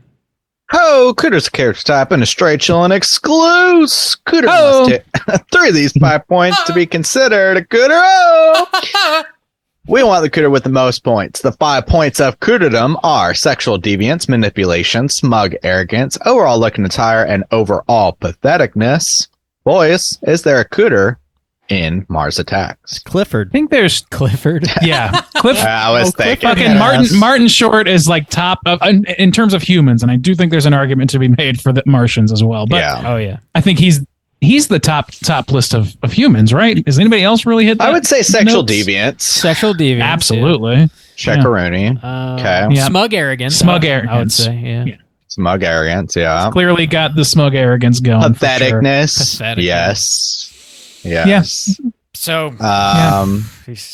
He's looking fine. Overall looking attire, he's like mostly just dressed in a suit, right? Yeah. He's just yuppie outfit from the time, pretty much. And then what's manipulation. Manipulation. I think his job is manipulation, so it's kind of like, oh, we'll get this out of the press. Well, yeah. Like by definition, you're a little bit of a manipulator at that level of PR. So. Well, we got him. That's 4 out of 5. Got him. That was easy. Good call. Yeah. Good call, Michael. You're welcome. Damn. For sure. I think the Martians, are definitely gonna rank here. They're Cooters in like a Freddy Krueger Latter-day Sense, where they're just playing with their food constantly. Yeah. Like the arrogance of that. Manipulation. I love that shit. Stop. We're your friends. Don't run away. Just blasting ass the whole time. And laughing their dicks off. Yeah, dude. While they do it. I love it. Manipulation. All the little vignettes of him doing ridiculous. Sexual deviance for sure. Look and attire. Oh yeah. The red draws. underwear. Yeah. Everything but patheticness. I don't think they're pathetic, really. Nah. Not really. No, they get they're taken very out much by in a control. song. Yeah. Oh yeah, I guess that's true. But I don't know. I think it's more pathetic that the humans just fell so hard into that by accident. Yeah. I don't know. The only way to defeat them is to be fucking so dumb and incompetent that you accidentally. I love that the donut shop kid is the one that figured it out. Yeah. Well, it's the grandma. He's one of the really. few people with an arc. Really the grandma. Yeah. Well, I love that gag of them going into the grandma's room and like, hey, she's over here, and they're like getting that big ass laser. It's so good. She's the most harmless human they're ever going to come across. They get the biggest. Just gonna fuck her. They're just up. evil little shits. That's the fucking Freddy Krueger bug going. Yeah. 5 Love stars. So yeah, I think, and sexual deviance. You do have you have the bombshell disguise, and they're looking at Playboys on the spaceship too. Oh yeah, I think we could give it to them. They're also watching Brad whip his dick out or whatever, like Clifford, whoever his name is, Martin Short. Yeah. Like they had this shot of like from the perspective of the bombshell outfit woman, and it's just his mouth like kissing her, and then like fisheye lens, like ooh, kissing her, and it's just like 3 of these fucking monstrous motherfuckers, and they're watching him in their cloaks. They like to watch, is what I'm saying. Yeah, they also gave some devious like when because he's looking at the Playboy, and then it like flashes over to the woman in the tube, and he's like or whatever. Sarah. So, yeah, for sure. That's 4 out of 5. But like but they never actually like act sexually about anything. Well, I guess like when they watch people banging it out to the Bee Gees, that's a little bit Christina Applegate. Well, they also specifically mention like, oh, I'm surprised there's no genitalia here or whatever when they're doing the dissection. Autopsy. Yeah. Well, you saw Pierce Bronson's body all cut up. Where you didn't see dick. Where do you think they put it? They ate it. Where is think it? So? Yeah. All right. Well, Let's I'm just saying, speculate you don't wildly. see it. I'm just asking questions here. Yeah. Arrivederci, baby. I don't make the rules. It went somewhere, you know. I'm not saying. I'm just asking questions, you know? What could go wrong? Cool. Yeah, I think we got him. I think we got it. We got him. That should about do it. Cool. Well, let's fucking relax, kick our feet up, talk about what we've been watching this week. Hey gang, what you been watching? Mikey. Yes, sir. What have you been watching this week? Oh man.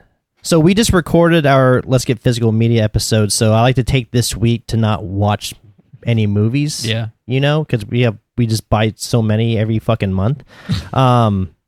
I started The Bear season 2, which is phenomenal. I'm very excited about it when it was coming out. I've also been enjoying the Arnold Schwarzenegger documentary on Netflix.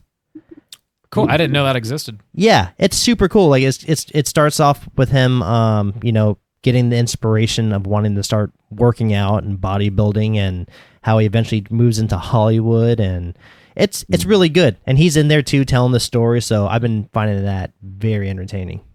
Badass. Yeah. But other from that, there's no sports on anymore. We don't have any more NBA finals. We're just at baseball until football comes around. So right now I'm just chilling and watching some Arnold. Arnold. Yep. Tight. All right. Yeah. Juicy J, what about you? I did start Black Mirror, the newest season. Rachel was talking about it last week. There's only like 5 episodes, I think, something like that. So I haven't finished it yet, but it's good. But I remember too, I remember the first few seasons of Black Mirror. I really loved it, and I think they're always done like pretty well. But also too, it just got so relevant to like the true life bummer that is like life that I had to kind of like stop watching it. And this very much has still stuff of that going on where it's just like, oh, isn't this so dark and twisted? And it's like, yeah, because it's real. So that sucks. But I'll ultimately finish it. I think I would like to do a mini cast on it once I wrap up the whole season. So keep an eye out on that.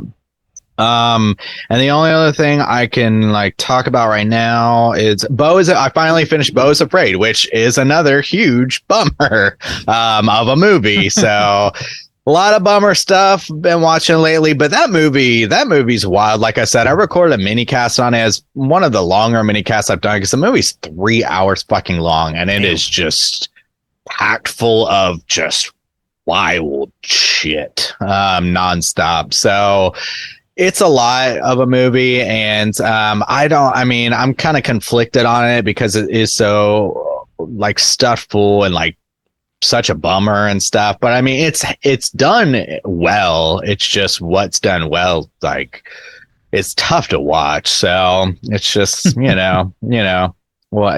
Aster, man, he's got some problems. Oh yeah, he does. Yeah.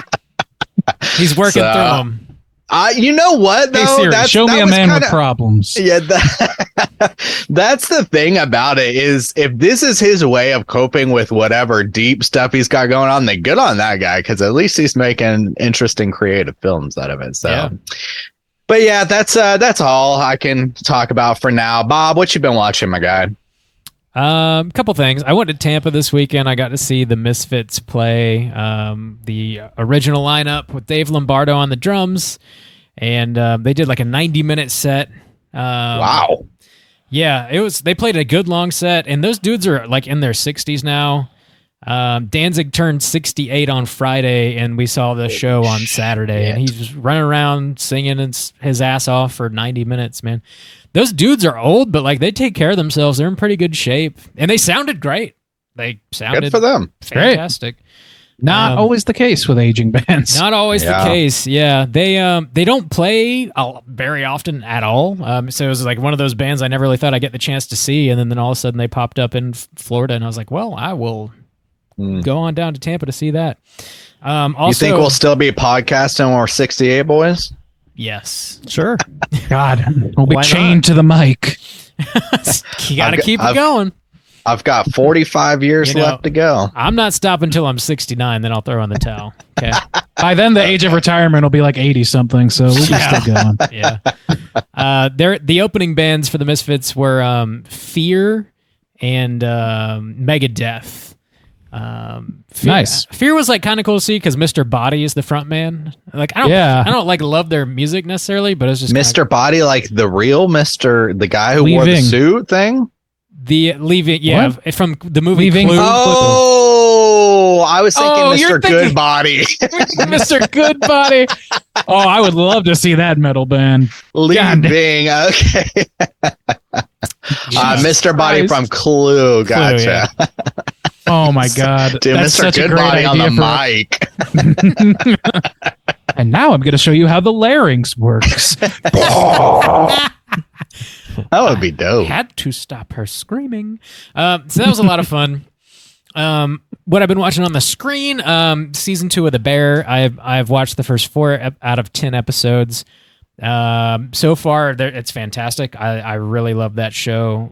Episode 4 was fucking cool as shit. I can't wait to finish the season. I really like where it's going. Fantastic show. Watch The Bear on Hulu if you're not watching it. The other thing I want to mention is I've been watching that show, The Idol, on Max. You guys familiar with this show at all? No. Oh shit! Yeah, the Weekend one. The Weekend, yeah. That is getting a lot of shit, dude. Yeah, didn't it get canceled already? Oh, I don't know. That would be news to me. I think it stars The Weeknd and Lily Rose Depp, which is Johnny Depp's daughter. And the concept of the show is Lily Rose Depp plays this pop star who I guess is loosely based off of Britney Spears. With loose. Okay. And dude, in this movie, yeah, it's just her getting her fucking ass eaten out left like every other minute, dude. She's just like, she's naked in the entirety of it. She just fucking stays naked. I think The Weeknd might be a fucking problem in real life. I'm not sure, man. That's what the news outlets are reporting. Dude, he plays this character in a way that makes me extremely uncomfortable. And like, I've seen there's only 3 episodes out, and I've watched them, and like I might hate this show. I think I might hate it, but like it could pay off. Like there's a way, like this, it could take a turn and pay off in a really big way. But like right now, I think I kind of hate it, to be honest. Damn, that's a big risk, Bob. Give it up. Dude. It's like there was a lot of behind the scenes shit. Was there? Pretty sure it's been canceled. So I don't think already. that you're. Really? I don't think you're going to get your return on investment on that. Okay. Man, I'll give. Might be time to pull the plug on that. Watch it if you want. But, I didn't know that. There's like, it feels so fucking gross. Like I don't like it. I don't know. Okay, well if it's been canceled, then I'll. Apparently you do. Because no, I'm like. Well, I heard a theory. It's supported by viewers like you. There's a theory that I heard about a turn that the show could take, and I was like, that would be fucking interesting. I have no idea if it's going to happen, though. So, like that... Fan fiction guys, you reeling. Maybe. I don't know, man. But anyway, that's out there if you want to watch that. The Weeknd, I think, is a fucking problem, dude. That guy's weird. I don't know. Anyway, call in The Weeknd. Let us know what you think. Yeah. Of our here we are attacking people's characters again. Yeah. God damn it. We're the problem. Turns out we are the problem. Oh man, we are just like every Black Mirror episode. God, we need a little less mirror on our Black Mirror episodes, please. Because it sucks. All right, yeah, that's really all I've been watching. Ray and Deezy, what you been watching? So I was enjoying some family time on a vacation this weekend, so there was a little bit less of what I would normally pick to watch, a little bit more in the classic vein. So I got to watch The Breakfast Club. I got to introduce a family member, a 16-year-old, to that film, and she really enjoyed it, and that was a lot of fun. Nice. I mean, I think that that's like the ideal age to watch that, I think. Probably, yeah. It's one of my favorite movies. That movie fucking rules. Yeah. It's dated in a few ways, but it's like its core is so relevant to American experience of growing up that I don't think it's going anywhere. And I think that her response to that movie kind of reflects that. I was happy about that. Also watched an Academy Award. I don't know if the movie itself won, but at least one of the leads won an Academy Award for this movie, Paper Moon, which is kind of in that vein of like Bonnie and Clyde and sort of like this 70s period piece about not so savory characters in like the 20s and 30s, like bootlegging era. And it's good. It's kind of like a cutesy movie. It's like in the realm of like The Sting or something like that. So it was fine. I don't know that it's a real banger I'm going to repeat, but I enjoyed it pretty good. I also watched the first episode of a reality series called Jury Duty, which I don't know if you guys remember the show Joe Schmo, but it's kind of similar to that. You've got this guy who's participating in jury duty. They're doing like a documentary about it, about him doing it, but everybody else on the jury and everybody else involved entirely are all actors. And they're all just there to make him like bristle and like make him like say, what the fuck's going on? And just, they're just toying with this guy. And it's a lot of fun to watch. At least the first episode was. I really like the original Joe Schmo. Yeah, it is that. And it's like, it's just very silly. What's his fucking name? Oh god damn, I'm completely whiffing on this dude's name. But like a celebrity from like the guy from like Sonic and like who played Cyclops in the X-Men and all these other fucking characters, a million characters. That dude is in it as himself because it's based in LA and he's just like acting like a pompous dickhead the whole show. It's pretty great. So I'm enjoying that on the first episode. I haven't seen The Bear yet, but I'm going to. And then quite a few films for the Chattanooga Film Festival I've gotten to take in, and then at least one for the Bifan Festival as well. So we're heavily in festival mode right now. There's a lot that we probably can't or shouldn't talk about just yet. But there were at least 3 or 4 movies that fit that description. So that's where I'm at. That's what I got to see this week. Nice. Very cool. Yes. Good shit. All right, let's go ahead and jump into our final segment, which is, of course, our Hotline Screams. Hotline Scream.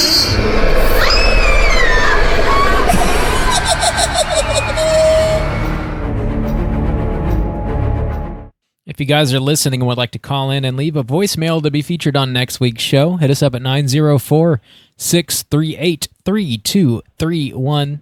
We do have one voicemail this week. I believe this is a first-time caller, actually. Sean, let's hear what Sean has to say. All right. Hey, guys. This is Sean from Wake Forest. I am calling from your queer chilling contingent. I found y'all through Caitlin on Plug It Up a couple of years ago. It is always great to hear you and your thoughts on different movies. I'm surprised no one called in about Child's Play. Honestly, I think all of the Child's Play properties are really fun. Some are great, but even the worst ones are good and entertaining. Definitely Post Tilly. She is awesome, and her coming on and bringing so much like camp queer value to the movies and the show cannot be underestimated. Looking forward to what y'all say about Mars Attacks. Not a favorite of mine. A little too silly without being fun enough or thoughtful enough. But anyway, look forward to hearing what you say. Keep chilling, keep doing what y'all do. Y'all are awesome. Hashtag Flaccid Without Randy these weeks. Take care. Bye. What the fuck, Sean? Whoa, Randy. Flaccid without Randy. Oh, because you weren't there last week. Thank you, Sean. we can only be hard with you around, sir. Well, God bless you, Sean. And thanks to Caitlin for sending folks our way. Yeah. Yeah. I didn't get in on the Child's Play conversation. I haven't listened to it because I don't. And what? But like, so he was big on the Tilly stuff, on the camp stuff. It's interesting that he's big on like that era of Child's Play film and how silly and like campy it is, but not Mars Attacks for the same reason. Because that's the reason I like Mars Attacks. But similar, like conversely, I don't really care that much for the Tilly era of Child's Play. I don't not a slight against her though. Like I think she's funny and shit, but like it's really like movies themselves I don't really care for in that era. Maybe after this episode he'll change his mind. Maybe. We'll see. Maybe. Yeah. Maybe not. Maybe. These guys are fucking idiots. Yeah. Well, that's been clear since the beginning. Oh yeah. We've made no secret of that. Yeah, I mean, I'm still limited. I would say I probably, of the movies we've covered, I enjoyed more of the horror aspect of Child's Play. But I could understand where you can't keep that going forever, you know? So I understand the need for a shift. But from what I've seen, it's like almost too silly. But yeah, that is peculiar about not being able to, you know, not liking this film for its kind of over the top campy silliness. But yeah. I think for my taste, like the sort of like campier Child's Play movies edge a little bit too close to like my Hot Topic edgelordy feeling. They do have that kind of feel, yeah. And that's its own brand of camp, and power to you if you're into that, like whatever. But like that's something that I don't know. Maybe it cuts a little too close to the bone of my adolescence. I don't know. Maybe my adolescent bone. Hello. Let's talk more about that. Just too close to it. Cool. Yeah. Thanks for calling in, Sean. Great to hear from you. Yeah. Again, if you guys are listening, want to call in, hit us up at 904-638-3231. Any prompts you want to throw out for next week, gentlemen? Michael? What's next week's movie? I always need to know what the movie is. Next week, we're going to be talking about Nate S.'s You Pick, and that is A Cabin in the Woods. Oh, man. Okay. That's a fun movie. And it's tough to talk about that without entering spoiler territory. So yeah, it is. I mean, I think we've thrown out this prompt before, but in that case, it would be like, what kind of monster would you love to see kind of get their heyday? I mean, we were just talking about the cycles too. You got the sci-fi, aliens, the zombies and the vampires and the true crime and the ghosties. Like, what do you kind of hope is the next wave to come in? Can I build on that? Or can I? No, sort of like alleyway off that. I'm muting you. I think. Here we go. Shut it down. If they were going to remake, or not remake, but like make like sort of like a spiritual successor to Cabin in the Woods, what would be your ideal horror setting for the action to go down at? What would be your number one for that? Because they cover a couple of spots in that film. They do, yeah, but not very many. Staples. They cover a lot of like horror ground, but not so much settings as the Japanese one always cracks me up. Yeah. I want more Wolfman stuff. Wolfman? Yeah. I've always liked werewolf stuff. Okay. Yeah. I agree with so you. like maybe like a period piece of Cabin in the Woods. I could see that. I think he's just talking in general about. Yeah. Well, I mean, I'm just thinking like Transylvania as like as an operation. Similar to a haunted castle would be really fun and funny. Yeah, that'd be cool. Full blown Scooby Doo, like sneaking through a castle. That would be haunted really castle sweet, with like a graveyard and a forest. That Scooby Doo level, shit. That'd be really cool. Yeah, because you got like a metal tree that's got a tube in it or something. Yeah, sure. When I think about Cabin in the Woods, I just think of that. The first thing I think of is when the girl has to kiss the statue, and you think something happens, but nothing happens. The deer, no, it's the stuffed. It's a stuffed. Oh, is it a wolf? It's a wolf. Yeah, it's not. I don't know if it's a werewolf, but it's a big snarling wolf. Yeah, on the wall. Hanging on That's the wall. right. Yeah. Dude, she goes to town on that thing. She does. We'll get to it. Yeah, we'll get to it. Yeah. I want to know if you got a fucking weird cabin story. Like you stay at a cabin, you see like a Bigfoot in the woods, you see flying saucers overhead, you get, I don't know, a tornado come through and fuck your cabin up. Tell us. But like, I don't know. God, yes, I know it. I would say like our cabin got fucked up once. It's like in Asheville. Yeah, not a tornado necessarily, but like a huge storm. Was it White Castle? It did blow over the grill. That toilet's never going to be the same. It threw the grill. It was kind of scary because we were on stilts on the side of a mountain and like the thing was shaking. It was wild, man. It was like that's kind of sketchy. Yeah. Cabin stories. What about the scary cabin story when we met for the first time pretty much in the cabin? Oh yeah, that was terrifying. Yep. I couldn't trust you. Now I haunt you every day. I know. I still can't trust you. It continues. I woke up and Mikey was in my bed. It was weird. Breathing heavy. Fuck you. Nothing on but his drawers. Nope. They were barely on. Yep. I like to air dry. They were on his ankles. Hello, Michael. Yeah, call in 904-638-3231. Cabin in the Woods next week, brought to you by your boy Nate S. Mikey, thanks for sitting in with us, man. It's always nice to have you on. This was fun, and I was just thinking too, this is the first time I was on the show with you guys that this movie didn't have any bodily fluids, it's normal, private parts. People aren't getting raped or fed feces. Yeah, nothing crazy. You haven't seen the director's cut. It was fun talking about just a regular good old time movie. Yeah. So thank you guys for having me on this episode. Yeah, of course. You got to find balance, Mikey, you know? Yeah. Long overdue. Finally found the balance. Yeah, well, check out Let's Get Physical Media everywhere you get your podcasts. Until next week, you can find us on all your social medias. Just search Straight Chilling Podcast. If you want to join in on our Slack channel and engage with the daily conversations about the movie of the week, shows we've been watching, video games, we trade recipes, we show pictures of our animals, our dogs, our cats, and shit. Just hit us up on one of those social media outlets, and I'll send you a link so you can join in on the fun. We had a couple new people sign up this past week. So yeah, that'll do it this week. Until next time, as always, all you mother truckers, please keep chilling.